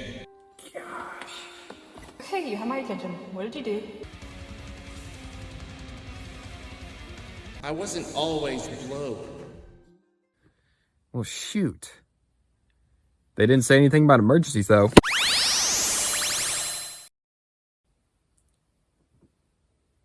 You know, I really should have seen this one coming. Are you freaking kidding me? What? Listen, normally I'd be very upset at you pulling a little time travel stunt after you had that entire Avenger saying time travel was bad. It was serious though! The eShop! Time travel is never a good idea. You want to stop bad stuff. Ever heard of a little thing called the butterfly effect? One small twist could destroy the universe. Fine. But didn't you say you were gonna be upset? Oh shoot, yeah, come in here quick. Dwayne's in danger. The weather guy? Dwayne Chance? Yes. Holy crap! Dwayne, what happened? Cynda, you idiot. Wait, how is this my fault? Oh, buddy. Isn't it obvious? Who the heck are you? I'm your worst nightmare. But more specifically, I watched your little video about NFTs and the state of cryptocurrency, and I don't like it very much. Chief, that's what the comments are for. Oh, no. Slander like that cannot be ignored. But my plan hit an unfortunate roadblock. Apparently, NFTs and crypto as a whole is not a popular trend anymore, and can no longer be milked for views. What? Nothing. Because my goal is still the same as it was before. I'm going to have to delete your channel, and all of your garbage opinions. I mean, come on, you don't like Mario Odyssey, really? What? Yeah, because your good buddy Chance over here wouldn't give me the details, so I had to bring you here myself with the help of that radio thing. Listen, I wouldn't mess with this guy, Cynda. Aw, thanks. You know, beating up a weatherman didn't confirm his insanity or anything. And before you try and ask how I'm planning on deleting your channel, it's easy. You run a gaming channel, so all I have to do is make you stop playing video games forever. Sure. And how are you gonna do that? Extension cords? Really? Not just any extension cords. Why don't you take a closer look? Why don't you look at that? One says 3DS and one says Wii U. Ooh, I'm so scared. You unplugged the servers?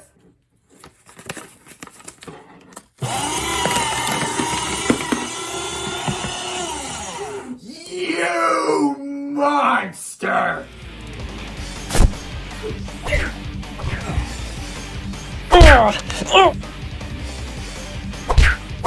Why are you so good at this? Years in your watch, baby! Oh, boo-hoo. How the mighty have fallen.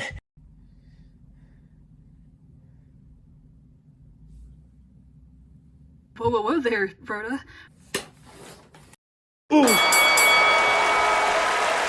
Dwayne! No!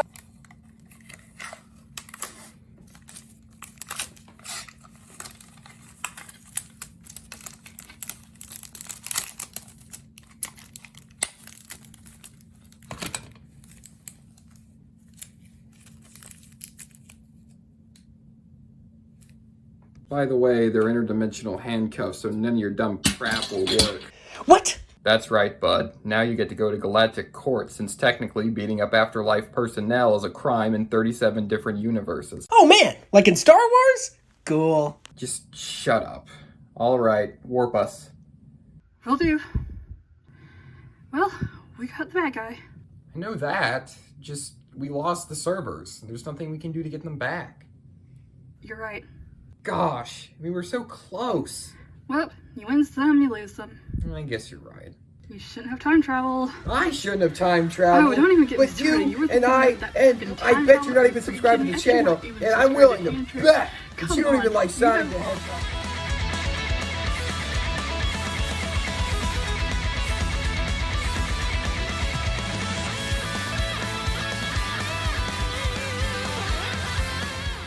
Cynda Talks is a web series produced by Cynda, in which she reviews various topics, ranging from video games to viral videos. It's a show loved by many, and despised by more. But what goes on behind the scenes? Today, we'll take a look at the production process of this show. As with any production, an idea is needed. Cynda prefers to get his ideas from natural sources. You said this will give me infinite knowledge, right? Yes. Cool. Yeah. However, the ideas take a little while to kick in. That's it! Sonic CD! Man, how do I come up with this stuff? After the idea for a topic is formed, Cynda needs to write jokes and various other goofs and gaffes to pad the runtime. Here he turns to the most reliable source of jokes on the planet, 24/7 cable news. And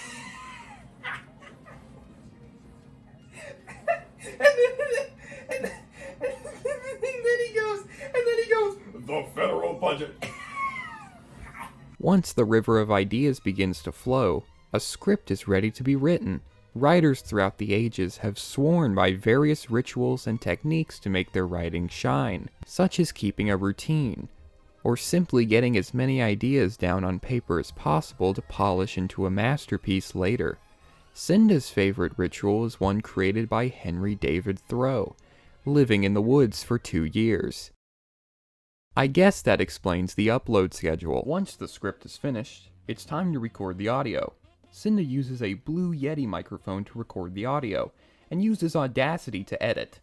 Audio recording can be a somewhat frustrating process due to the possibility of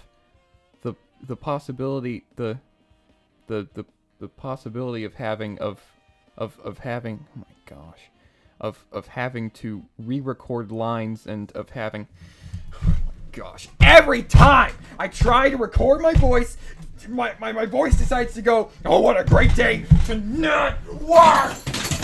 Once the audio is completed and Cynda has edited out any slight imperfections, it's time to record the footage. Most videos use a combination of live action and gameplay footage of the topic. Cynda finds it useful to follow the script and record exactly what he needs. Like the famous directors of his time, whenever literally anything goes awry in the filming process, he decides to, quote, fix it in post, which is code for he won't.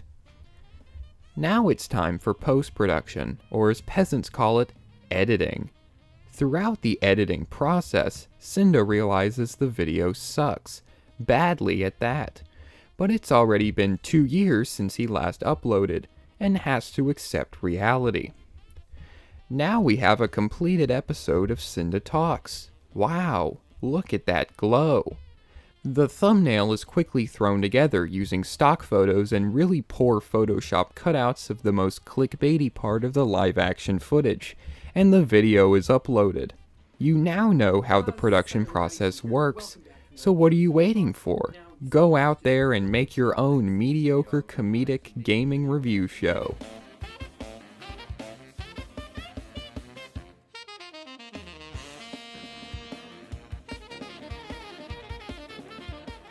What's up, everybody? Cynda here, and welcome back to another episode of Cynda Talks. So I got these officially branded Sonic slush bars. We got ocean water and cherry limeade. I'm going to try the ocean water one here today, just because it has a very unique flavor profile, and I'm interested how it translates over to a bar like this.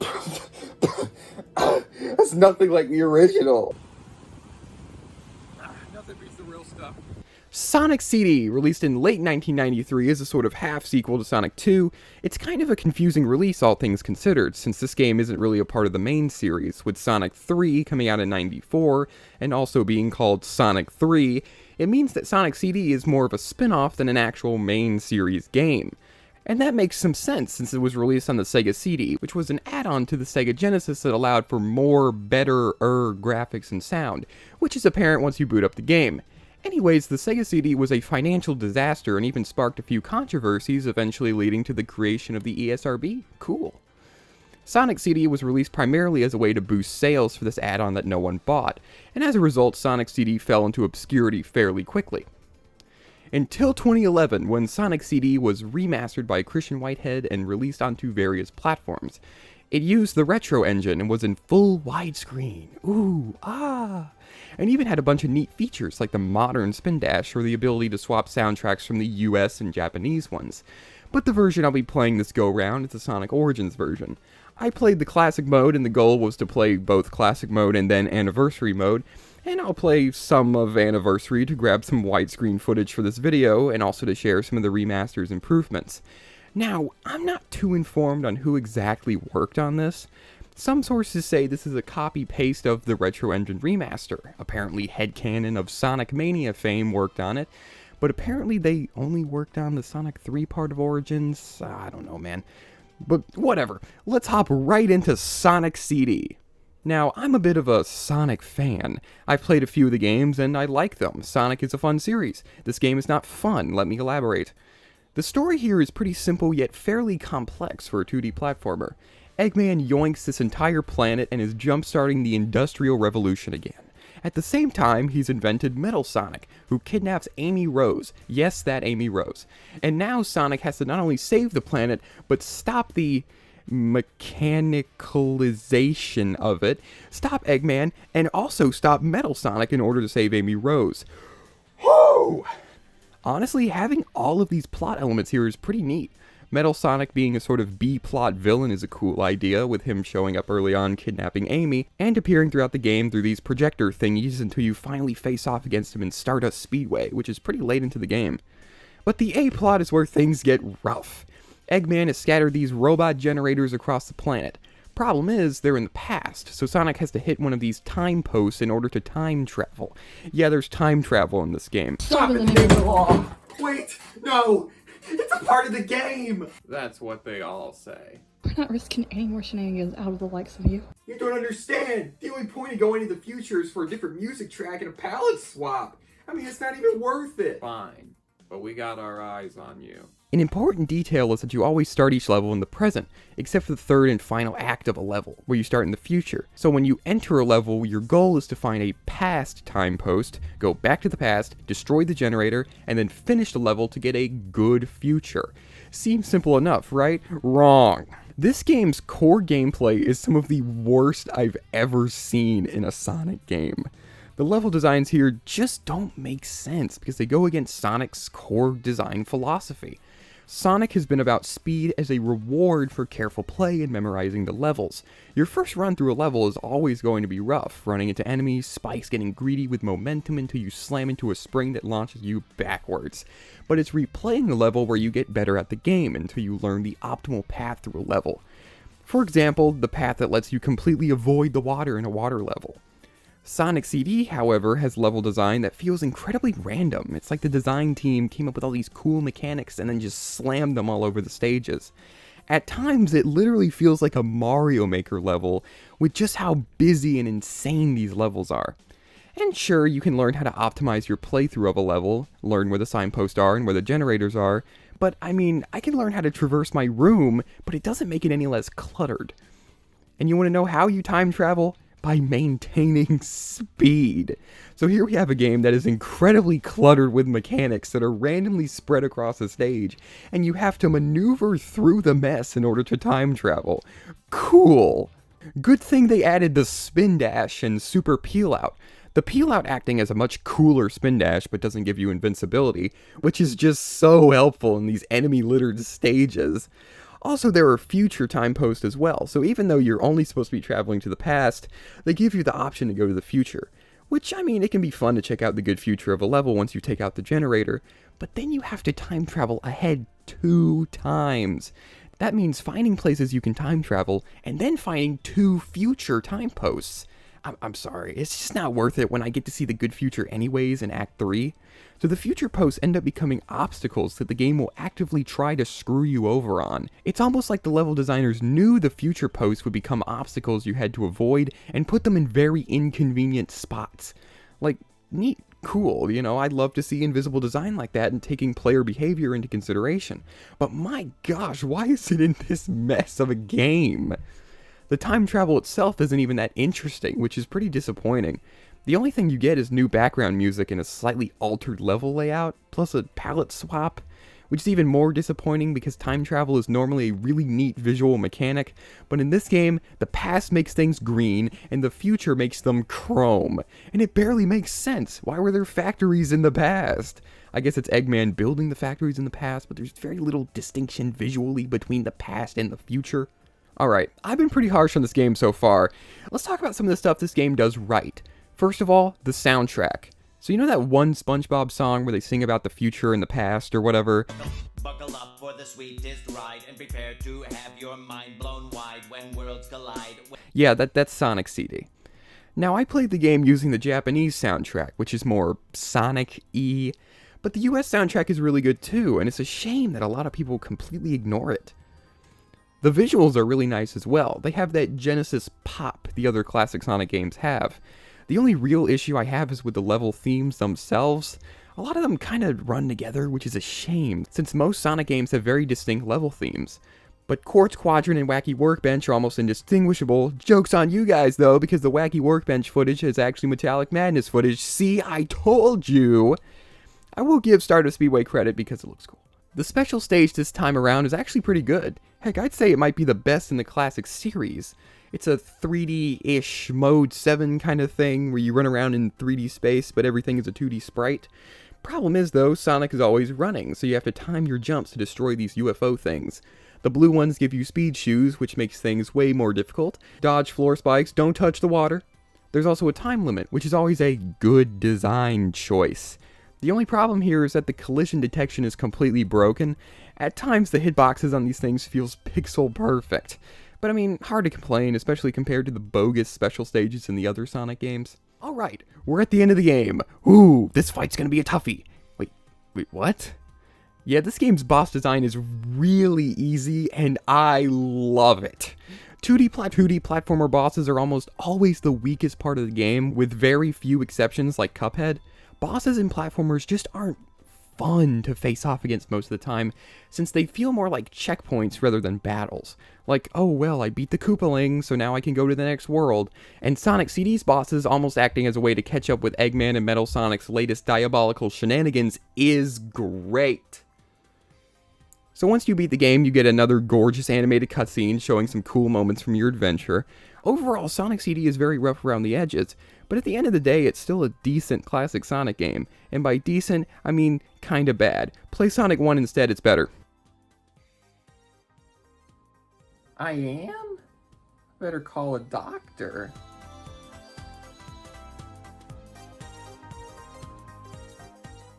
What's up, everybody? Cynda here, and welcome back to another episode of Cynda Talks. School's right around the corner, and as a college goer myself, I know it can be a pretty stressful time of the year, so I need a game that'll help calm my nerves, and Monopoly's just not hitting like it used to. Enter idle games, the hottest and most relevant type of game. The goal of these games are to start out small and build an empire, whether it be cookies, money, or whatever doubloon the developers dream up. Idle games have been around for quite a while actually, with Wikipedia claiming that the first idle game was released in 2002. But they didn't get really popular until around 2013, with the release of the holy grail of idle games, Cookie Clicker. In Cookie Clicker, you click this cookie. Each click equals 1 cookie, a swell exchange rate. But you can invest these cookies into various investments that will automate production. Oh man, I just baked a whole cookie! That's better than anything I could make. We can even name our bakery. I'm gonna name mine after my high school nickname. And for those without a good clicking hand, don't worry, I found a solution. Waiting is a powerful tool in these idle games, and an often painful one. Waiting for the next bit of progress can get a bit frustrating after a while, but my gosh, buying a cookie spaceship is so worth the wait. Check it out, we just employed a grandma to help boost our cookie empire's domination of the multiverse. Name a graphic novel that, I dare you. A golden cookie! That'll boost our cookie production 7-fold! Never miss out on a golden cookie. So that's the gist of Cookie Clicker, click the cookie, instant gratification.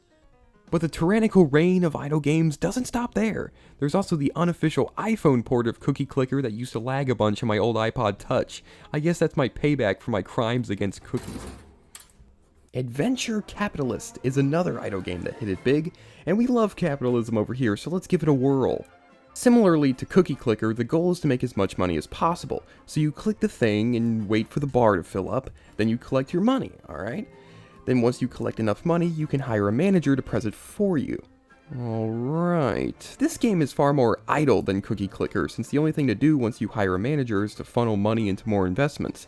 It's kind of hard to explain, but basically, clicking to create money isn't really a thing here, just clicking to invest. Unlike Cookie Clicker, which has a healthy mix of both. It's not really a problem though, especially with this banging 50s production music that is kind of overbearing. Does it really need to be this excessively loud? Anyways, a pretty good game. There's also a few here that are somewhat nostalgic to me since I got into idle games when I was younger. One of these is Bitcoin Billionaire. This one is very similar to Cookie Clicker, except now you earn the reason I have stress warts. I really like this game's sense of humor though, it's really witty. Plus it even has this time travel mechanic where you can have 4 different time periods going at once, so it's satisfying to hop between them and work your way up. Also the keyboard sound effects are top notch, one of the reasons to keep tapping away is just for that 10 out of 10 sound design. And the last idle game I'll be taking a look at today is Vlogger Go Viral, where you become a YouTuber and create videos in the pursuit of fame. Gee, I wonder why little kid me found this game so appealing. Editing takes less than 1/3 of production. Oh look, we can go through comments and mark the good ones and ban the poor souls who dare criticize my perfect content. I don't think this is healthy. Well, neither is stress. So do we accomplish what we set out to do today? I'd say so. Idle games are the epitome of stress relief, being a source of quick and easy instant gratification. Just like baking.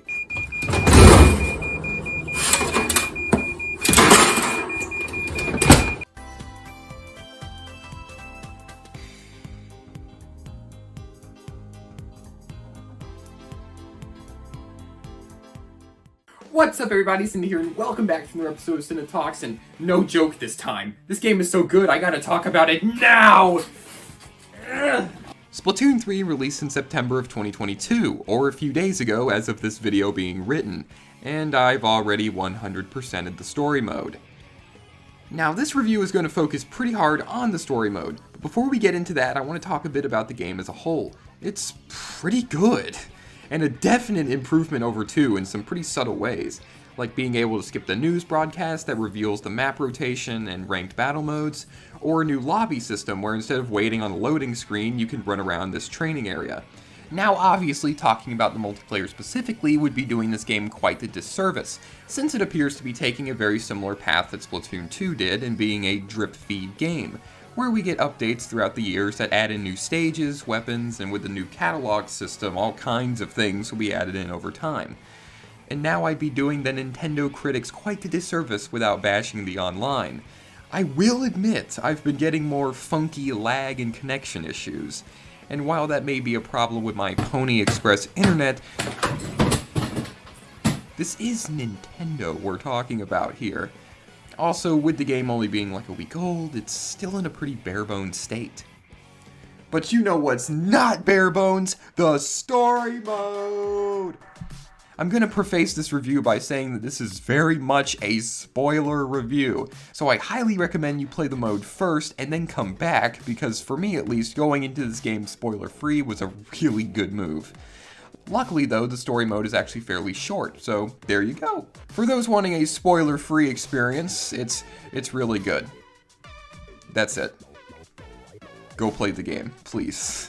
The story this time around is that this mysterious fuzzy ooze has made things all goopy and gross, and instead of a water jetpack to fix this mess, you have your little buddy, who, when powered up with power eggs, can consume this ooze.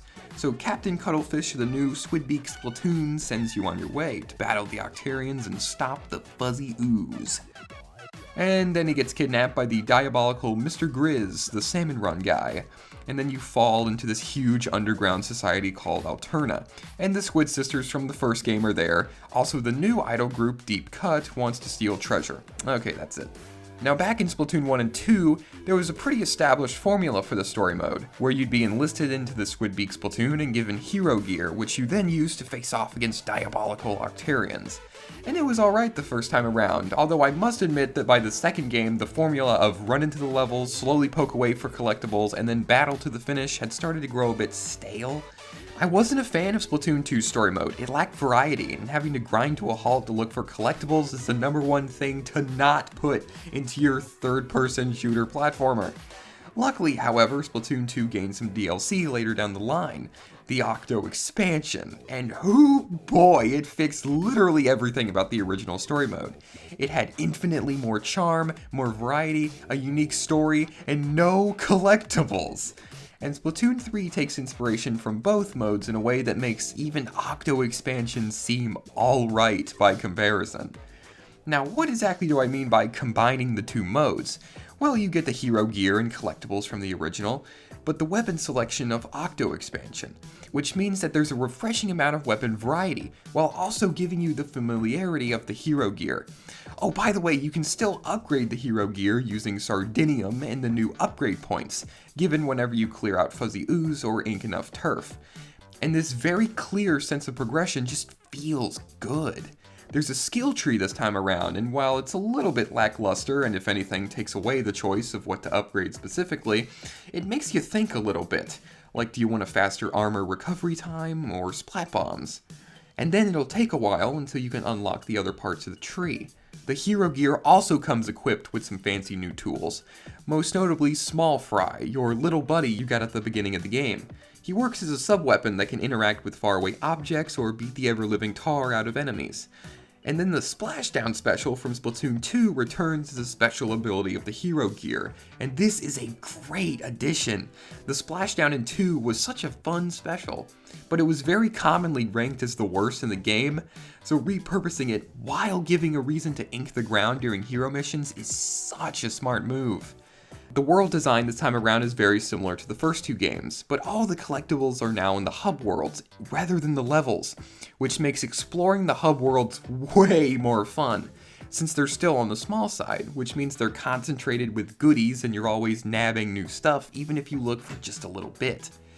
Also on your map, they highlight the general area of a collectible, which I didn't even know until I was like 90% of the way done collecting everything, but hey, the more you know.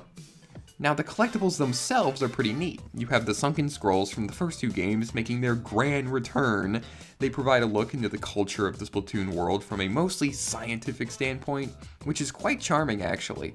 Plus in this game they have gyro controls, which means you can move the little book around.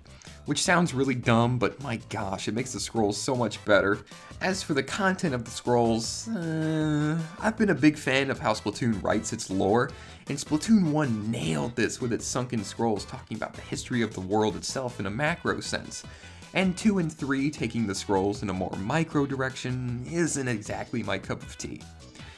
But Splatoon 3 fixes this problem so well, and I'll talk about that later because there are other collectibles here, like the capsules. These give you items to decorate your locker, golden records that I think function like the Yoshi's Island world map where the music just gets more exciting and busy the more of them you collect, but I'm not 100% sure, and Sardinium, which is used to unlock skill tree paths. As for the previously mentioned lore fix, this time around there are the new Alterna logs, And now, these are great. Like, really fantastic. As a Splatoon fan since late 2015, this is the big lore blowout that I've been waiting for. These go into really deep detail about what happened to the humans after the crazy climate disaster that Splatoon 1 referenced. And it goes into detail about the evolutionary process marine life underwent in order to become the funky fresh squids we know today. And it's glorious. I personally absolutely adore this kind of text log storytelling, and the entire Splatoon series has really scratched that itch. Alright, I've talked about the lore and the world design, but what about the actual gameplay? Well, to be frank, it's quite similar to Octo Expansion, but the first world starts very similarly to the first two story modes, jumping from level to level and running to the end. But this part of the story ends really quickly and you get dropped into Alterna, a secret underground civilization, except the only civilization is evil. Fuzzy Ooze and Octarians that desperately need to subscribe to Dollar Shave Club rule the roost. Luckily, Small Fry can eat the Fuzzy Ooze using the power eggs you collect throughout the stages, and this is a great design choice. Power eggs having a story use is awesome, since now there's a reason besides just upgrades to take the riskier path to grab some extra ones, or poke around the overworld for some more. Anyways, the levels themselves in Alterna function like the Octo Expansion levels, except they got rid of the more annoying levels from that mode. The 8-ball and picture recreation levels come to mind, and in Splatoon 3, there is one, count 'em, one photo recreation level, and it's not even that bad. Also, no 8-ball stages. There's not much to say here besides, it's just fun, in a very simple way. There are some new gimmicks like the soaker blocks and ink wheels, which are neat, but the whole mode is just fun in that simple Nintendo way. I will add though, the radio dialogue trope that has persisted throughout the whole series is still as awesome as ever. I love it when they even point out potentially weird design choices. They wrote the characters to mirror what we're thinking as players, and it's awesome. Now as for something I can talk about quite a bit is the boss design. There are 5 bosses this time around, and 4 of them are great, and one is... we'll get to that one. The boss of the first world is DJ Octavio, who is the final boss of the first 2 games, and this was a really fun callback. It's always a blast to have a final boss be a mini-boss later on just to show how far not only you, but the series has come. The song also here slaps. But this boss also does a great job of wrapping up the first section before Alterna. The second boss is Fry from Deep Cut, and she uses Octo Stomp to try and defeat you. Another great callback since Octo Stomp was a boss in both games, but now it's been subverted a bit and creates a brand new boss. In this fight, you blast the eels to knock the box over while it's spinning and take down Fry. Solid boss. Next up is Shiver, who uses a shark mech guy, and you can throw bombs at it King Dodongo style. Another solid boss. And for the 4th boss, go ahead, guess, yeah, it's Big Man from Deep Cut. So, Nintendo decided it would be absolutely hilarious to just make Big Man's boss fight an exact replica of the Phantom Manta boss fight from Super Mario Sunshine. Now, nostalgia is an awfully common element here on this show, but let me make a quick exception for this because Super Mario Sunshine is the game that made me a Nintendo fan, and I now understand what Nintendo is going for when they reference Super Mario Bros. For the 4,000th time. It reminds me of when the Soviet Union collapsed. Anyways, this boss fight does in fact function very similarly to Phantom Manta. Almost to a fault, I'd say, but the nostalgia gogs are on way too tight for me to notice. Alright. Now we're at the final area. We've completed all of the levels, beat the bosses, and then we decide to enter the rocket ship that's very prominently featured throughout the story mode, and save Captain Cuttlefish from Mr. Grizz. The Alterna Space Center, as it's called, is a final test of your skills, and it's fairly easy. To compensate, it's more of a collection of levels Octo Expansion ending style. And then you get to the rocket and Mr. Grizz is all boogly, he details his plan to take over the world, and then you fight in outer space. With the help of DJ Octavio's ship, you suck up all the fuzzy ooze and save everyone. Neat! The final boss, honestly, is probably the weakest boss in the entire game. There's the unique mechanic of the ship rotating, but that's about it. And the DJ Octavio part has some weird controls that take a second to get used to. But honestly, I'll take those few seconds of fumbling over a drawn-out tutorial, or even a tutorial at all, any day. After completing the game, you get a bunch of goodies, and most notably access to the final level, after Alterna. And this level is awesome. It's really challenging in a very satisfying way, and it's the perfect ending to a legendary single-player experience. In conclusion, Splatoon 3 is really good, both in its currently limited online and its, well, not limited single-player mode. I may add on to this video once the, quote, large-scale DLC releases and the multiplayer receives some substantial content down the line, but for now, Splatoon 3 gets the official Cynda seal of approval. Space. The final frontier. Say, you ever wonder what goes on up there anyways?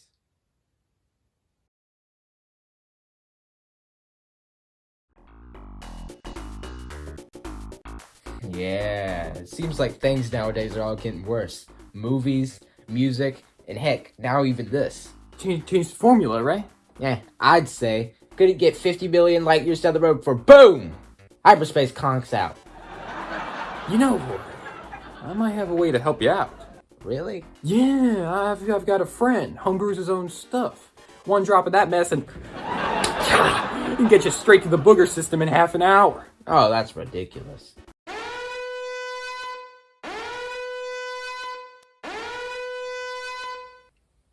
Sounds important. Jorge, you look. Me? What about you? Oh, you know me. I get bad nerves. See, I told you everything's gonna be alright.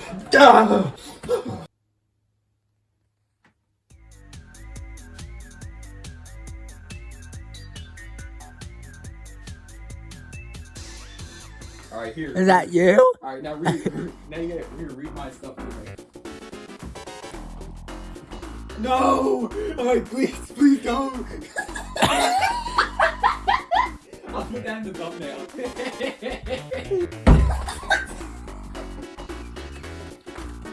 Yeah, I'm able to do it.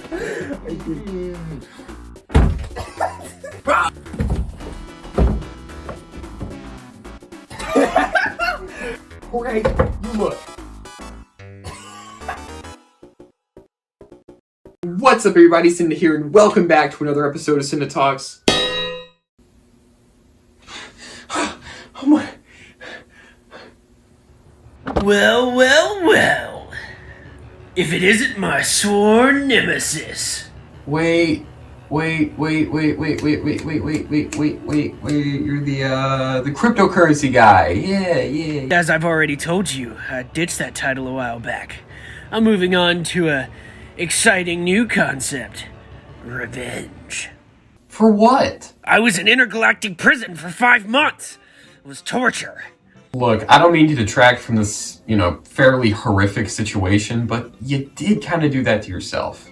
That's subjective. So what do you want? Huh? You kidnapped me. What do you want? Money? Ransom? Promotion? Come on. You know exactly what I want. You promised me something. Or more specifically, all of us something. The Super Metroid Let's Play's coming out soon. It's coming out soon. Oh, shut up. The universe will implode before you get those videos out. I want one video in particular. Didn't you want my channel deleted? We all change with time. And right now, you making videos is, well, beneficial to me at the moment. So why don't we play a little game? Ooh, Monopoly? No! Say, what video were you planning on making today? Luigi's Mansion. It's a really late Halloween vibe, hence the costume. Well, luckily for you, I've placed a Nintendo GameCube right there on the ground. And I hope you brought a copy of Luigi's Mansion. Why wouldn't I?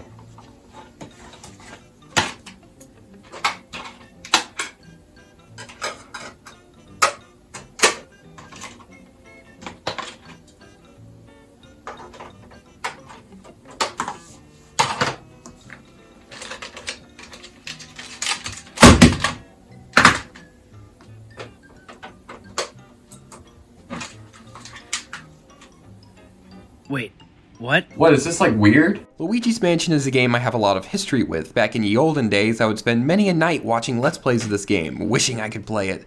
I had a bit of an obsession with this game. As a youngster, I'd run around my house dressed as Luigi, holding the Game Boy Color we have and acting as if I was fighting ghosts.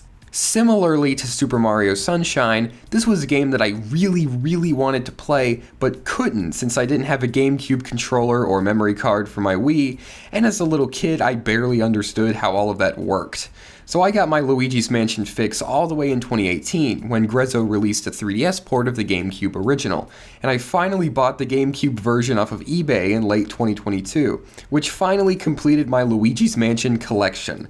But does it hold up nowadays, or is my childhood nostalgia lying to me? Let's find out. Luigi's Mansion was released in 2001 for the GameCube as a launch title, and it shows. There's a ton of neat little details here and there that show how this was a tech demo to really show what the GameCube was capable of.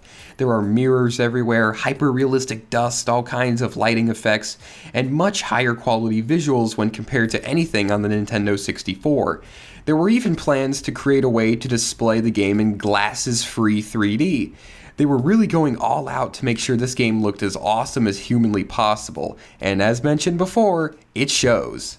The story of this game is fairly simple. Luigi wins a mansion, goes inside, oh no, it's haunted. He meets Professor Egad, who gives him the Proton Pack, Poltergust 3000. Luigi enters the mansion and frees a bunch of boos who are characterized as being super powerful and evil, which honestly is a really neat idea, changing these goofy little marshmallow-looking things into diabolical ghosts. That's a pretty neat idea. Anyways, throughout the adventure we find out that Mario has been captured by the leader of the boos, King Boo. How original. The pacing here is really well done. There's a constant sense of progression with how each room is laid out. Most rooms are dark at first, but after battling the ghosts in each room, they light up and you gain a key to the next one. And while some may complain that this makes the game very linear, given how the mansion is laid out, it doesn't really feel that way. Sometimes you have to run all the way across the mansion or climb up some stairs to reach the next room. And this linear nature, I feel, helps the game a ton, since you're not hitting any walls exploration-wise. Even though I did get lost a few times in my GameCube playthrough. Whoops. Speaking of exploration, I love the constant feedback loop the game presents. There's money scattered across the mansion, and at the end of your playthrough, Egad builds Luigi a new mansion based on how much money you collected. And while this may seem like a very minor inclusion, and frankly it is, it's so much fun to scramble around the mansion, picking up as much money as you can, trying to raise the stupid little number of Mario doubloons you have. And there are a ton of different ways to collect money as well. Speedy spirits are cleverly hidden throughout the mansion, as are the golden mice. The golden mice are found by scanning cheese or by random chance, which I think I'm supposed to be frustrated with the fact that I have to keep resetting a room for the mice to spawn, but to be honest, I don't mind. The random chance aspect is just another really fun tech demo-y thing for them to do, like, oh wow, look at these little random mice that appear randomly. They don't always do that. Even though random encounters have been a thing forever, it's just a neat little thing. Speaking of tech demo-y stuff, the money just exploding everywhere adds to the very satisfying nature of the exploration, plus the silly little jingle when Luigi picks up a gem combined with the Mario All-Star sprite is just so charming. And these tiny details permeate throughout the entire game. There's a ton of interactable objects like ceiling fans and curtains that have realistic physics, a plant that, if you water it throughout the game, will give you a super valuable gold diamond.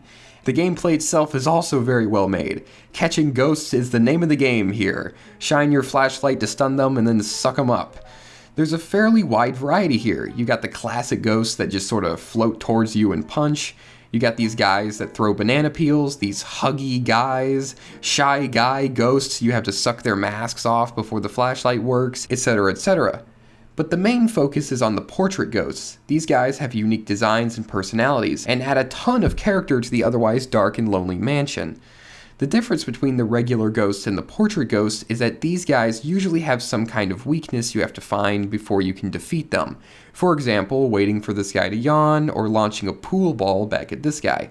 And these solutions aren't always obvious, so it creates a nice puzzle dynamic to balance out the linear nature of the room progression. There's also the area bosses, which have a strangely unpredictable nature to them, And what I mean by that is that there's little build up to most of them, mostly just a little cutscene or tiny mini game, and whoops, we're fighting a boss. The bosses themselves are fine, they mostly end up feeling like portrait ghosts with some extra depth, which isn't a bad thing at all, but the pacing can feel a little off sometimes. After fighting a boss, you receive a ranking based on how well you did, and these come in the forms of paintings that range from quick sketches to full paintings depending on your ranking. There's just so much polish and work that went into this game, and it makes the gameplay shine even more. Unfortunately though, the actual combat isn't all that great. Things can feel a bit unresponsive at times, whether it be the fact that my flashlight totally hit that guy, or the impossible to avoid poison mushrooms, the portrait ghost spawn, that can ruin your ranking and also lower the amount of valuable pearls they drop, or just the poltergeist being impossible to maneuver sometimes. But I think all this jank may add to the game thematically. Call me a Nintendo apologist, because it's true, but also because sometimes the janky poltergeist physics might actually be intentional. I mean, come on, Luigi is stuck in this spooky mansion. He's obviously not going to be in control of the situation any step of the way. So when you're reeling in a ghost, it's kind of uncomfortable when their health magically stops going down, or your flashlight just totally misses a ghost. The 3DS sequel, Dark Moon, completely fixes the combat and polishes up the equally janky boo fights, which in this game end up being these absolutely horrid games of cat and mouse where you get like half the boo captured, then it escapes into the hallway, get like 7 HP off before it flies back into the room again. This isn't fun, especially when the boo spouts some pun like, "Meow, my name is Bourgeoisie, meow." What was I saying? The sequel is better, sure, but the original's gameplay just has this janky charm to it you don't see much throughout the series. Although I did get to play the Luigi's Mansion arcade game based on the sequel, and my gosh, that thing is agony to control, so, I mean, I guess Capcom captured the magic of the original.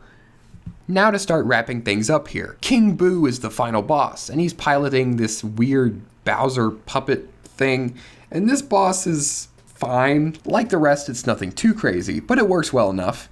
Overall, this game is really good, but it's also pretty short. Game length isn't something I like to take into consideration because I personally find myself enjoying shorter games, and Luigi's Mansion, for me at least, is a really solid length, clocking in at around 7 hours on howlongtobeat.com. Back in the GameCube era, however, people didn't like how short the game was and started dropping all kinds of gnarly insults, and Luigi's Mansion was a 7 out of 10 game upon release. I think it holds up a little better than that though. But what about the 3DS remake I mentioned earlier? Well, it's really similar to the original, but man, playing the GameCube version made me realize that a game with this much analog stick movement just doesn't work at all with the 3DS circle pad. It's serviceable, sure, but that weird jank I mentioned earlier is cranked up to another level without a normal stick. And there's also little to no additional polish here, at least from what I can tell.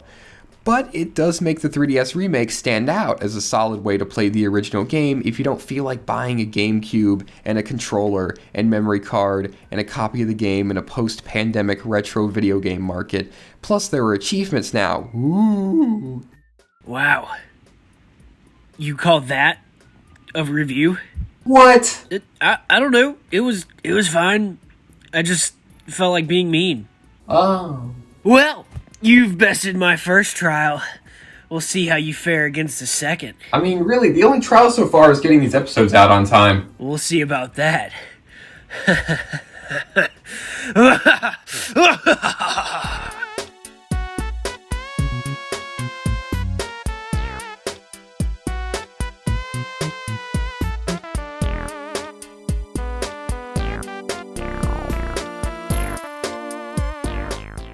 And then, you're not gonna believe this, Arlo, like the YouTuber Arlo, tells me that time travel's dangerous. Wow, yep. That's awesome, except for the fact that you told me this 4 separate times. What? I don't get it, dude. You have your whole life to recall from, and you've only come up with like 8 stories. Are you saying I'm unoriginal? Your stories are more boring than TV award shows. What about my reviews? Your reviews? Bro time.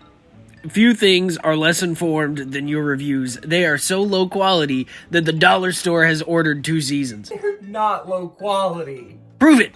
Make a review right now that doesn't suck. Fine! What's up, everybody? Cynda here, and welcome back to another episode of Cynda Talks, and today, we gotta prove someone wrong. Following in the wake of Super Smash Bros. Melee, there was a lot a sequel had to live up to. Melee set a pretty high standard in just how epic and cool everything looked, not to mention its lively competitive scene and how much people enjoyed the Lightspeed gameplay. So, at E3 2005, Nintendo decided to pull a risky move and announce a game that hadn't even entered development. A Super Smash Bros. 3, if you will, with 0 development done. So, Iwata called up Masahiro Sakurai, the director of the first 2 games, and asked if he wanted to direct the new game. Sakurai agreed, and a bunch of developers hopped on the project.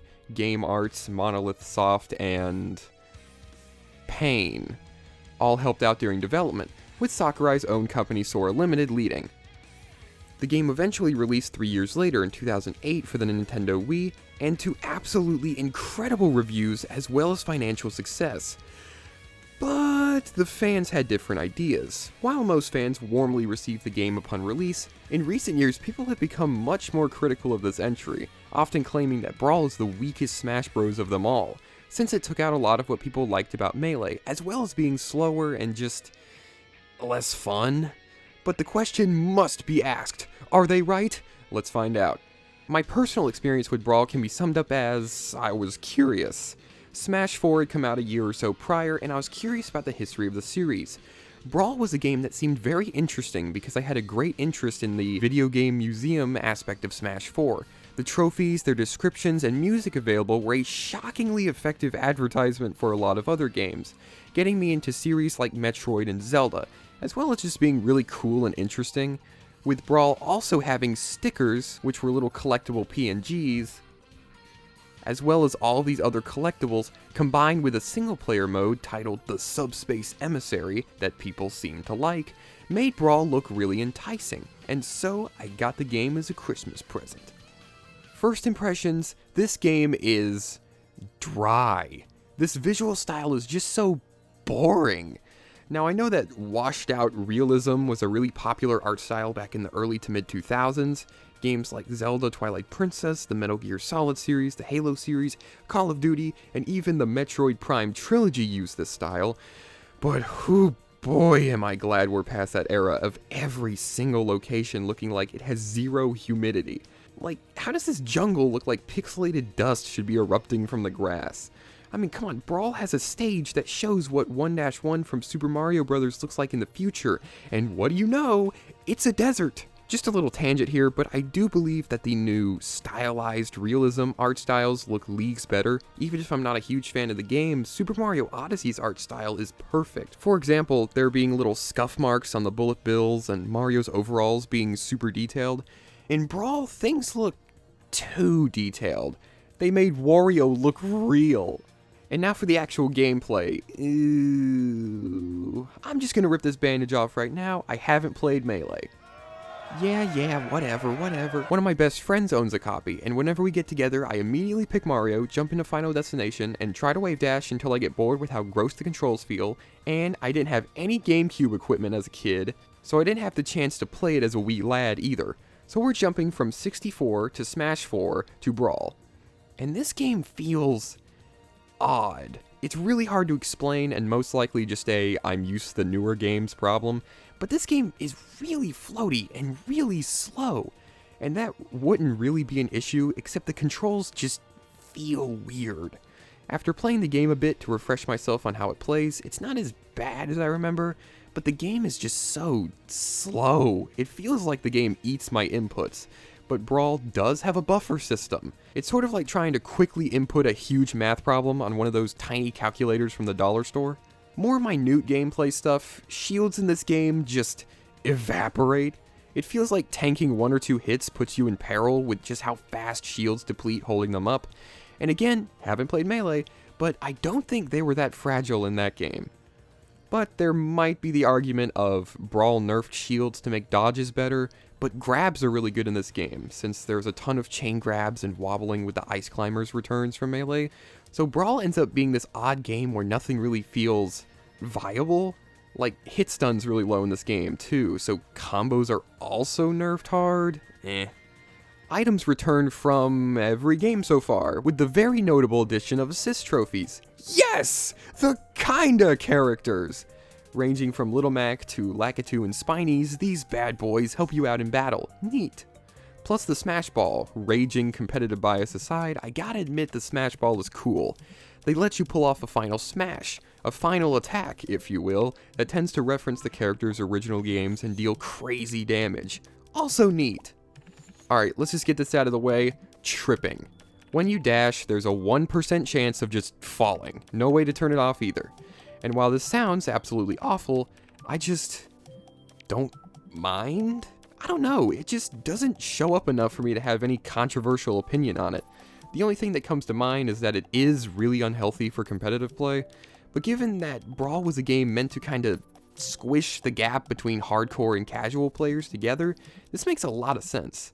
But I think a lot of players make tripping out to be some sort of game-annihilating feature when I just don't think that's the case. A mountain out of a molehill, if you will, and I say that after writing an entire paragraph about it. The core gameplay isn't that bad, or as bad as people say. So what about the cast of characters? Also pretty solid this time round. We've got all 12 Smash 64 characters returning, alongside most of the Melee newcomers, with a few being cut. Mostly characters with a lot of similarities to existing characters. For example, Roy got cut, likely for being too similar to Marth, and Dr. Mario got cut for being too similar to Mario, etc, etc. The newcomers this time around are awesome! A lot of iconic characters like Meta Knight, Wario, Olimar, Lucario, King Dedede, just to name a few. Even Pit from Kid Icarus makes a return as the sort of obligatory forgotten NES game representation character. More newcomers include Diddy Kong Toon Link replacing Young Link from Melee as the Link clone, Zero Suit Samus being an alternate form of Samus, Wolf, Pokemon trainers technically 3 separate characters in that they can swap between being Squirtle, Ivysaur, and Charizard, Lucas from Mother 3, who, fun fact, was supposed to replace Ness in Melee, Ike and Snake, and Sonic the Hedgehog. And yes, you heard right, Sonic the Hedgehog and Solid Snake join in as the first ever third-party characters. And apparently the creator of Snake, Hideo Kojima, quote, begged Sakurai to let Snake into Melee, but wasn't able to be added due to the game's ridiculous time crunch. Third-party characters really blew the metaphorical doors open when it came to which characters could be in Smash.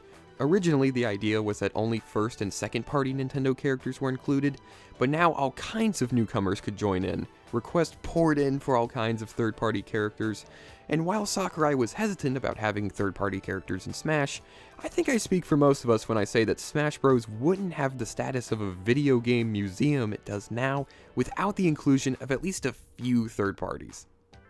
The stage list this time around is fine. Now this is where my glaring competitive bias tends to shine the brightest, given that I'm very much a no items final destination kinda guy. So naturally the very busy stages I'm not a huge fan of, stages like Mario Bros, 75 meters, Summit, Rumble Falls, just to name a few. But there are quite a few bangers in here, plus we have a few stages returning from Melee, once again some very mixed opinions from yours truly, so I made another tier list to help you visualize my awful opinions. But why am I complaining when the stage builder exists? Now I can make my own stages so I can stop whining about how awful Mario's circuit is. Except, this is pretty painful. I appreciate the effort and everything, but my gosh, all the elements here are just so plain, and every stage I make feels so basic and not good. Very insightful analysis, I know, but operating this mode is just agony. However, it's so out of the way and very obviously optional, so I don't really mind its inclusion. Alright, multiplayer out of the way, so let's talk a bit about the single player modes. Classic mode returns from Smash 64 and functions mostly the same way, hence the classic name. Multiple battles against random foes and a boss fight at the end. All-Star has you fighting the roster in the order their series' first game released, Game & Watch being first and Pikmin being last. Events mode is a collection of battles with some unique properties for each. Anyways, inoffensive single-player offerings here, nothing too crazy, nothing too bad. Fine. Smash Bros. Hasn't had the strongest single-player modes in gaming history. Heck, the closest thing to a good single-player experience Smash has had is Smash Run from the 3DS version of Smash 4, but even then, that's a multiplayer mode. I guess the difficulty scale from Smash 4's classic mode's pretty neat, but Enter the Subspace Emissary. The holy grail of Smash single player, so everyone says. And it's not good. Brawl's already sluggish gameplay just falls apart once you start introducing platforming sections. It's not like horrifically awful or anything, it's just not fun. Everything about this mode is just so plain. Anyways, the story. There's this evil guy who drops these diabolical bomb thingies that vaporize worlds and the characters in it. The fighters get turned into trophies, and yeah, the various villains also help out the bad guys by carrying around these evil cannons that fire arrows and turn characters into trophies. So we're looking at a sort of Nintendo Avengers situation, except no, we're not. There's zero dialogue and shockingly little interaction beyond the occasional head nod or gag. It's like the Avengers, but instead of the talking scenes and world building, they all just sit in a blank white room and just grunt at each other, but all the fighting scenes are identical to the original movie. So what is here isn't bad. There are a few entertaining sequences that blend into gameplay quite nicely, but the huge thing I have a problem with is the complete and total lack of any sort of Nintendo worlds. Now there are a few, Skyworld from Kid Icarus, I mean I guess this looks like Skyworld, yeah, and the Halberd from Kirby acting as the bad guy's ship, but that's pretty much it. The rest you really have to use your imagination. Yeah, I mean, I guess this could be from Metroid. Okay, you know, Donkey Kong Country, sure. But it could be worse. The gameplay, as mentioned before, is a 2D platformer with beat-em-up elements, and the enemies are, for the most part, original. Again, not bad, but my gosh, it would have been so cool to have enemies from all the different series like how Smash Run did it. And it wouldn't even be hard to write it into the story. Just have the evil minister guy, like, possess the enemies or something. I mean, there are enemies here from Mario without a ton of story relevance, just that Bowser's working with the bad guys. The bosses at least have some more series variety, except most of them make zero sense. Why is Rayquaza from Pokemon guarding a lake? I don't even like the Pokemon games, and the only one I ever got into, Alpha Sapphire, told me that Rayquaza is like a sky guardian who eats air or something. Porky from the Mother series shows up inside of the statue from Mother 3, and what? There is, once again, zero explanation for this, and Ness just sort of accepts that his neighbor is some evil spider mech. God, this makes no sense!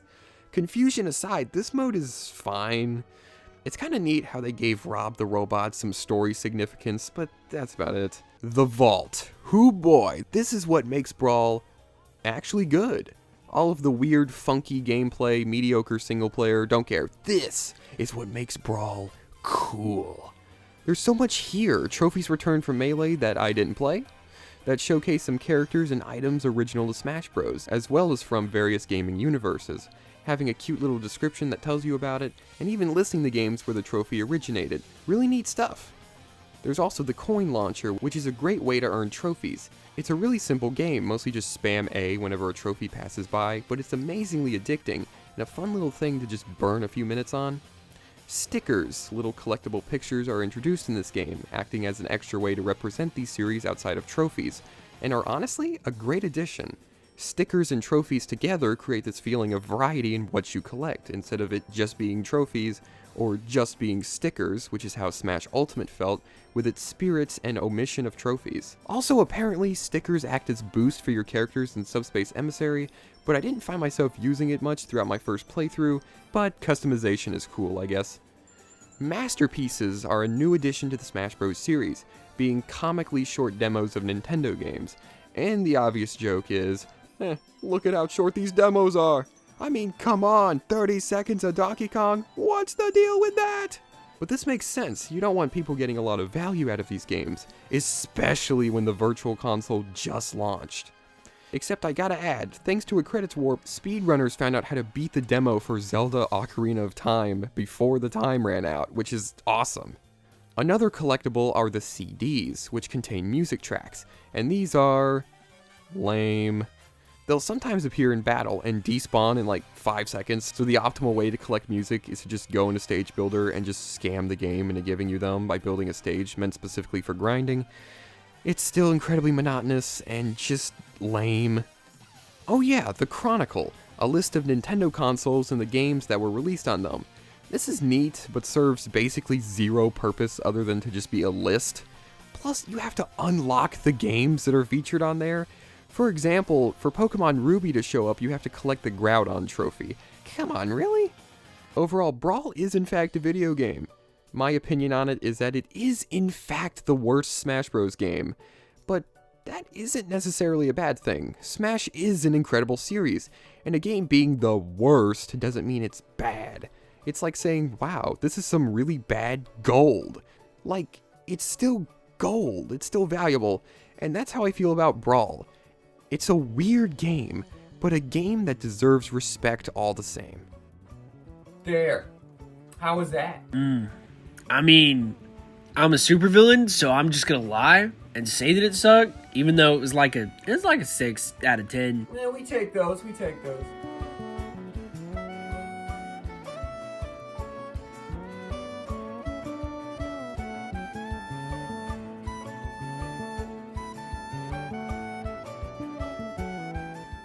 So wait, how did you escape from prison? These two morons regarding the place just pulled the old Alcatraz. Faked me I made out of paper mache and hope.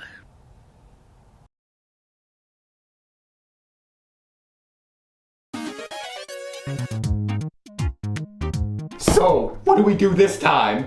Jeez, you gotta stop worrying all the time. I'm sure it's just a misunderstanding. But the boss never calls us into his office.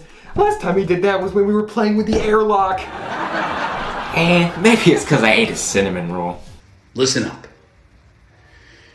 As President of the United States of America, we are announcing here that it is no longer in our nation's best interest, for security reasons, to renew your employment contract. You had one job! Wait. Green guy! That was just to simply watch after two intergalactic evil prisoners. Come on! Two? This is the highest security facility this side of Andromeda. It makes us look so dangerously cringe. We're not talking cringe. Not even super cringe. We're talking dangerous cringe. Look, I've got high stakes in Minecraft Hunger Games tournament today, and I'm not about to miss that. So, sooner you two can get your stuff and leave, immediately if not sooner, the better for you. In fact, I'd highly advise it. Dropping everything in your possession now. Leaving now. Am I clear? Have a nice day. The humble matching color block puzzle game. I have quite the backstory with this genre. Well, not really. I play Dr. Mario every now and again when it would show up in things like NES Remix, and Tetris 99 was kind of fun when it came out, but it just wasn't really for me. Then, in January of 2022, I decided to invest in the Nintendo Switch Online expansion pass and found Dr. Mario 64. And this ignited a love for the quaint matching block color puzzle genre thing. It became something of an addiction. It was just so easy to jump into Dr. Mario 64 and play marathon mode, and I created this challenge where I would try to clear out the entire bottle and I'd have to wait for more viruses to show up because I'm just that good. Like, I don't even know what happens in Dr. Mario 64 because I don't play the story. I have a restore point right next to the marathon mode startup screen. I say all of this to reinforce my love of the falling block puzzle game genre. Well, just the one. I need to play Tetris more. So imagine my surprise when I find out that Masahiro Sakurai, the Smash Brothers guy, designed one of these match puzzle block color games.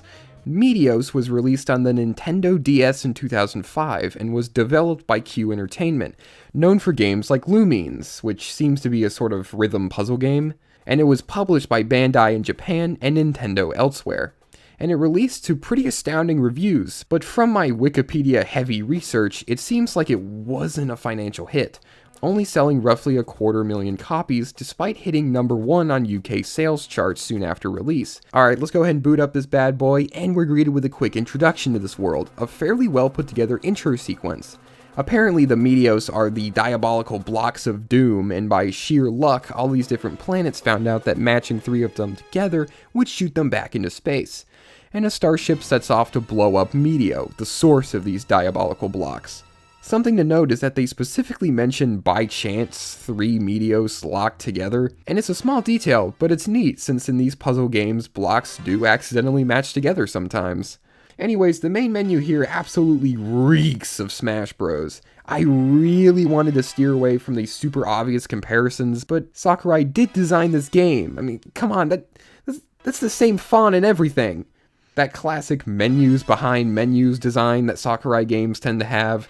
Overall, the design is pretty solid. You got the main game here, the side modes, options, extras, wireless play, the huge. You can also move them around on the touchscreen. Ooh. But if we swing by options, we can see a planet registry, which I guess acts as the character section from Smash 64. Okay, alright. I'll stop with the comparisons, Scout's Honor, with a quick description of all your currently unlocked planets. An item selector, always handy, just like the hand choice? Listen, as a lefty, I often feel left out. I mean, 10% of the population is left-handed, and we can't even write without getting the freaking pen juice on our hands. Gah! So seeing some media representation is always welcome. Except playing 400 hours of Kid Icarus Uprising, which is a game without good left-hand support, has broken me, and now I'm 3DS ambidextrous. Sorry, lefties. At least I still play Mario Tennis weird.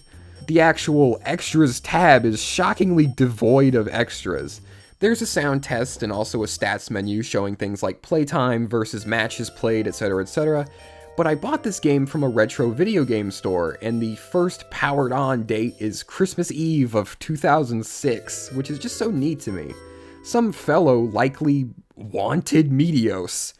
So come on, what are we doing messing around? Let's jump into some Meteos. Oh, you gotta be kidding. So we got stock mode and time mode. Stock means lives in this case. So we can select how many times we can lose before getting kicked out, plus difficulty, teams, computer settings, etc, etc. Okay, Meteos! How do you play? Well, you use the touchscreen to slide these Meteos blocks to match 3 of them together. Catch is, you can't move side to side, so you're always scanning the pillars to see which ones have 3 blocks next to each other, or if there's 3 of the same color in one pillar vertically. Match 3 horizontally or vertically, and boom! Straight into the wild blue yonder. But each planet has different gravity, so some planets are painful to play on and bring your Meteos back down quickly, and some are fun. There's also this spinner thing that's actually a pretty creative solution to the I have no more blocks problem some puzzle games have. But it's normally only an issue in the early game and quickly becomes a I have too many blocks problem, but you know, cool feature. The soundtrack is also pretty solid. Alongside the sound design itself, everything sounds so right? Puzzle games should make you feel like the smartest Joker ever, matching things together. And Meteos has some really neat dynamic music that's unique to each planet. Match some blocks and it's a really nice touch. Other than that, it's a match 3 puzzle game. Match blocks, send them to your opponent. There are some items to use, that's basically it. That's not to say it's not fun though, it's really engaging and also refreshingly unique compared to most puzzle games. There's a story mode, which is mostly just a classic whoa, it's a trip across a few planets until you get to Meteo, and you blow it up, hooray! There's a sort of versus mode, and also a marathon mode, woo! Something really neat about Meteos is that the Meteos you clear are then added to your inventory, and you can create new planets to use in versus mode, new items, even new songs for the sound test. A really creative way to add what's basically experience points to a puzzle game while integrating it naturally. So that's Meteos. Not a whole lot I didn't cover unless you're counting the tutorial, sound balance, or the option to delete your save. Neat. But the lack of content here isn't a complaint in the slightest. With puzzle games, you want the core of the game to be just that, the gameplay. No bells and whistles required if the core gameplay is rock solid. And that's just what Meteos is, a really fun and shockingly unique match 3 blocks of puzzle color game. I can't believe this. 5. Now what are we gonna do? We could always try Let's Playing. Hot market, I tell ya. What is this, 2009?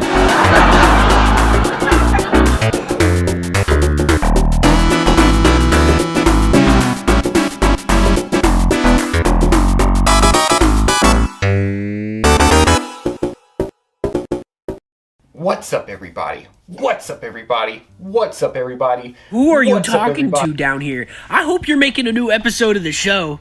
And boy, it better be about the game you promised. I'm practicing. Oh boy! Okay. You know what? I forgot. I have a bit of a surprise for you today. Oh, cool. You letting me go? Even better. Brunch? Nope. Worse. Come on. Brunch can't be your second thing. Brunch is the greatest invention of all time. Nothing beats it. Fair. But I'm gonna let you come up here and see your surprise. Let's go! Voila. I got it from Target. So, I think we gotta build it. We could have been done an hour ago if you didn't lose the socket wrench. I can't help it didn't come with one. It did come with one! Well. It's come to this, huh? You know, I almost feel bad for you. Then, of course, I remember all your bad videos and how you won't make the one episode I wanted you to make. I'll cut you a deal. Here, make one more quick update for your audience before we end off the series. Nope, not doing it, you big ol' meanie face. Well, you don't have to be so rude about it. And before you pull some bullcrap, yeah, I have a certificate in Deus Ex Monica prevention, alright, bud? Get wrecked. Ice climber. Huh? That's the game! That's the... Oh, please. I knew from the start. You didn't want me to make any videos. You just needed me to stall for time so your chair would show up on time. Well, it looks like somebody finally wised up. Well, one of us had to.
Hey guys, Chris Fix here, and today I'm going to show you how to replace every...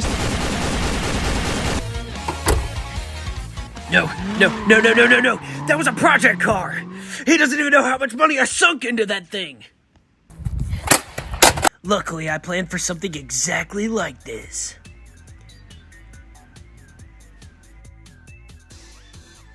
Activate Operation Spearmint. You press that button, or I'll press my fist into your face. Let's see him talk his way out of this one.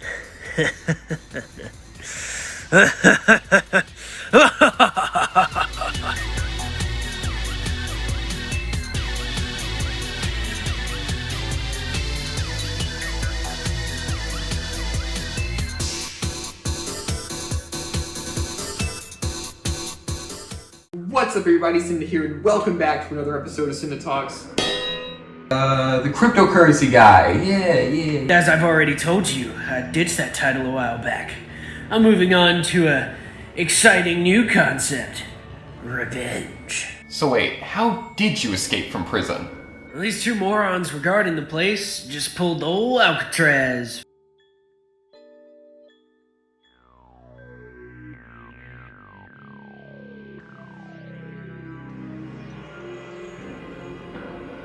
Activate Operation Spearmint. Spearmint.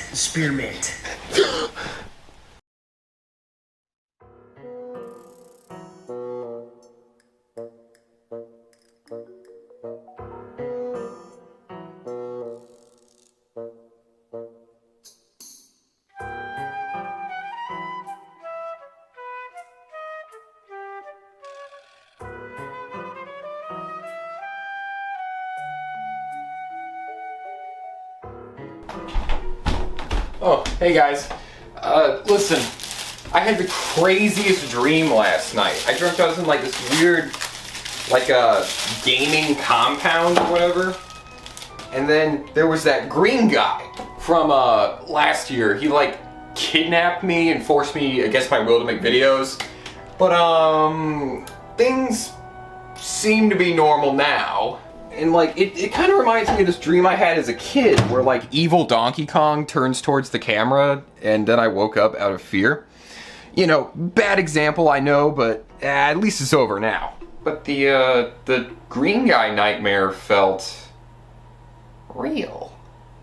But it couldn't be, right? Something weird is going on here, and that's lame. Really lame. Oh, I'm a ghost! Yo! I knew there was something going on! Whoa! Listen, Brota, there's nothing weird going on here. I'm here to help you out. No way! You're that Metroid-obsessed ghost guy, and for some reason you sound like my old Luigi voice. Hold on. Mario 33, is that you?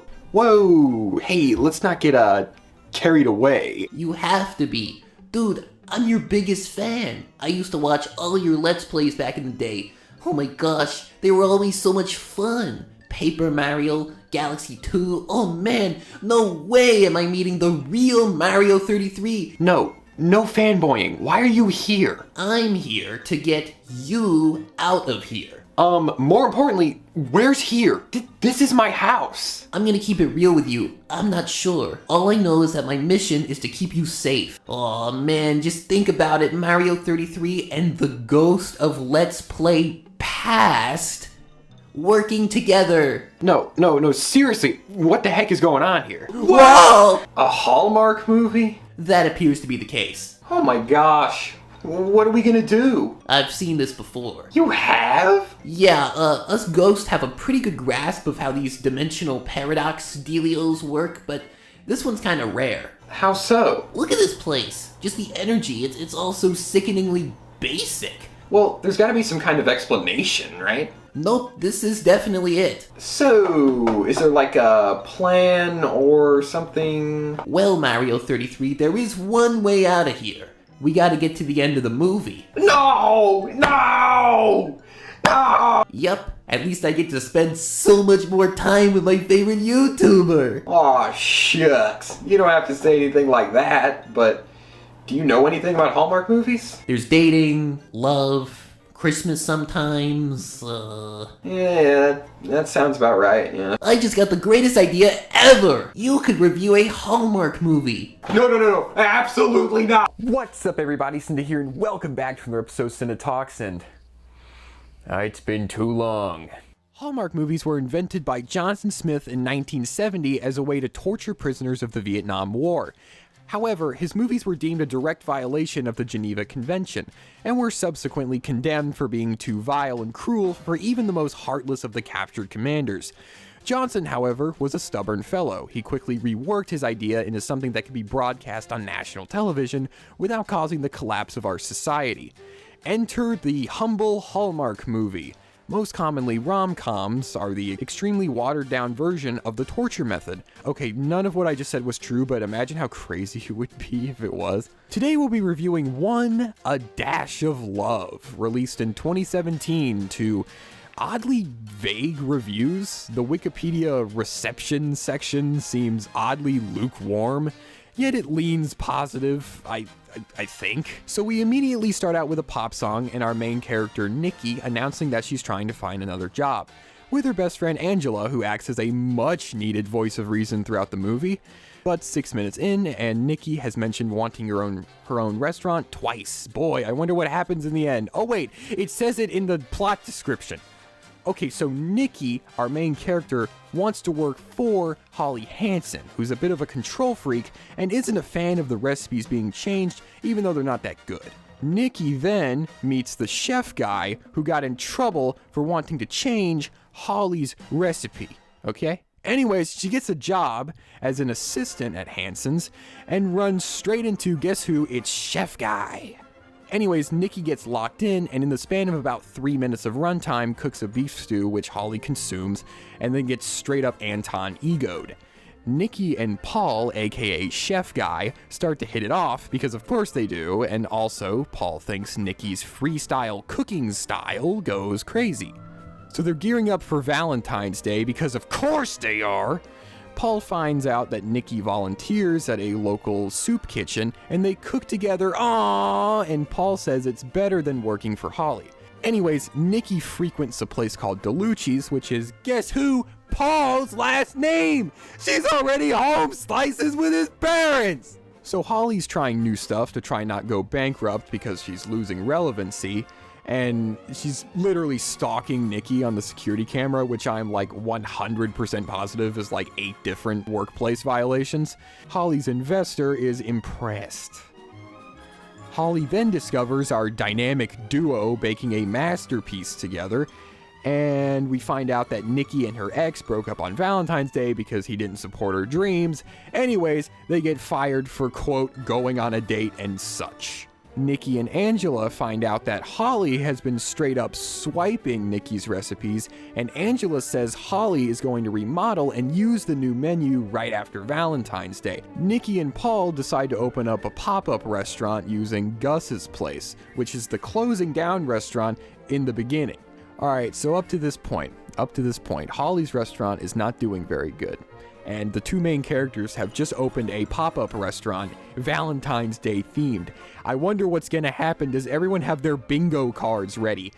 And they prepare for Valentine's Day, and then they embrace, and how the sparks fly. And then Paul gets her a custom embroidered chef apron, and he's got one too. Bro, I can't do this anymore. And then they play Frank Sinatra, which, okay, is pretty good. Frank Sinatra goes pretty crazy, but it's cheating. Then Paul asks her out, and they dance.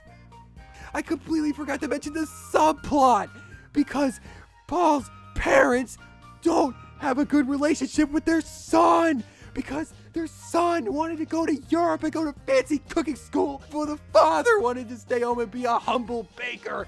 So there's the tension, and Nikki invited Paul's dad without asking it first.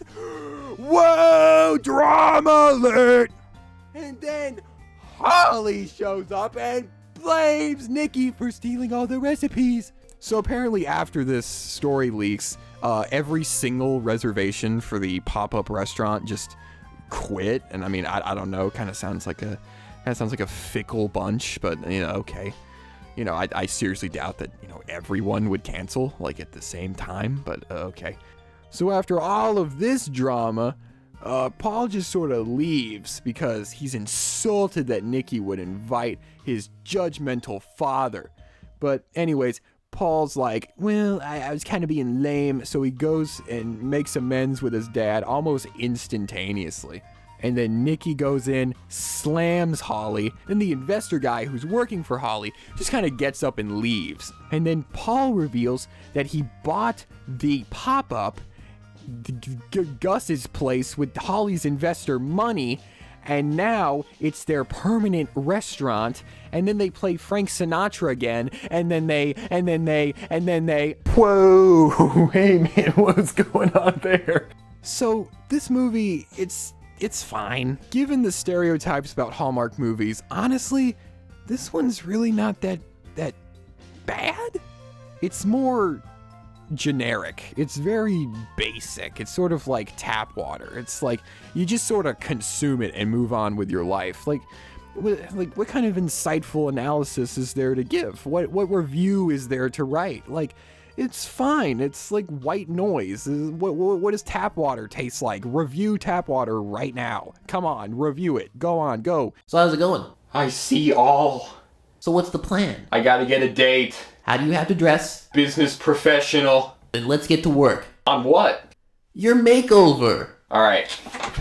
Listen, I'm not gonna lie to you, man. I like it. It's just a little out of budget. Oh no. Spending a ton of money during economic hardship makes you look so much richer by comparison.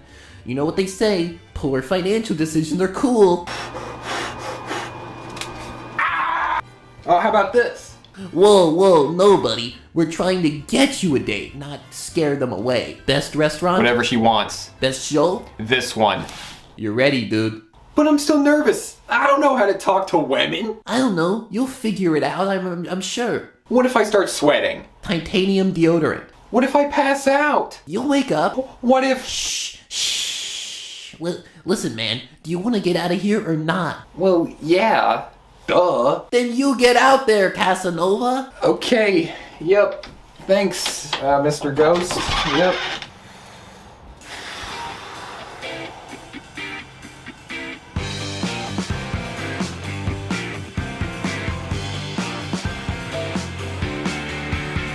Life is like a maze and I don't know where to go.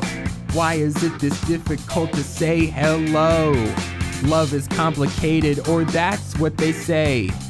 And it's looking like I'm getting caught in the fray. Don't know what to say, where to begin.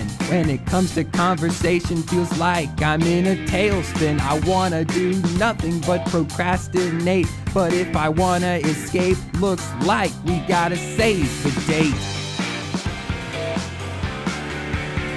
All of this nuance, I don't get romance. The tornado of anxiety's got me in a trance.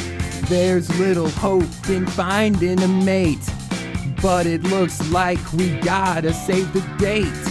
Even though things seem adverse, we gotta save the date. I just gotta learn to converse. We gotta save the date. I'm almost at the end of this verse. We gotta save the and date. Then I'll be free of the curse. We gotta save the date.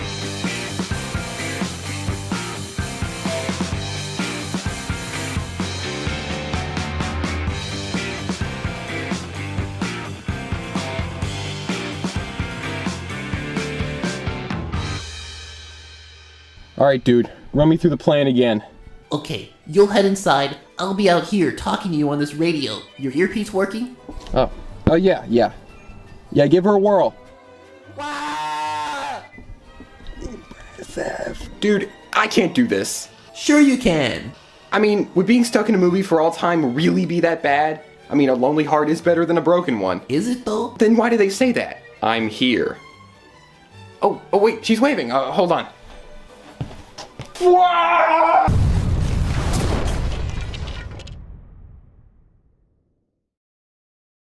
What now? My face. I didn't tell you to go in there and slip on a freaking Lego spaceship. This is just so frustrating. I'm sorry, man. I don't want to be here just as much as you don't, okay? I get that, and it's not your fault. Relationships, they must take like a long time or something, and I don't want to be stuck in this heck hole for that long. Hey guys. Oh wait, you're the blunt nose trauma guy, because I don't want to be rude, but oh my gosh, dude, look at that schnoz. That's crazy. You should have seen the guy last week who slipped on a Christmas ornament. We had to get a chiropractor to put that guy's nose back in. Hey, Doc. Oh! Dude, I thought you were conked out. Nope. Still here. Well, that's good to hear. But now, let's get your nose good. Well, I can prescribe you with the strongest medication we have. And what's that? Essential oils. What flavor do you want? Lemon or peppermint? You don't have any Tylenol or anything? Are you kidding me? If we had anything more powerful, I'd be riddled with malpractice lawsuits. I mean, I guess we do have Christmas magic, but that's kind of out of season. Say, this might be a bit random, but do you know anything about romance? Romance? Listen, bud, I don't understand it, okay? I'm always seeing these people come in, couples. Oh, they've been bonded by the glorious magic of Christmas.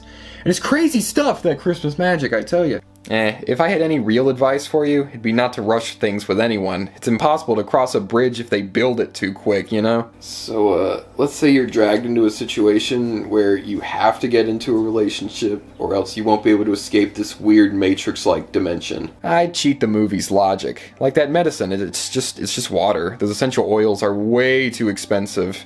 You'd think they'd be made out of gold or something. Plus, they're a little shady. Wait a second. I love Super Mario Galaxy 2! You give a dude life advice and he just dips. Sweet, another 43,000 down the drain. Way to go, Webster! Way to go! Oh my gosh! Dude, we did it! Yeah! Hey man, thanks so much for helping me out. Without you, I wouldn't know all of these cool lessons about relationships.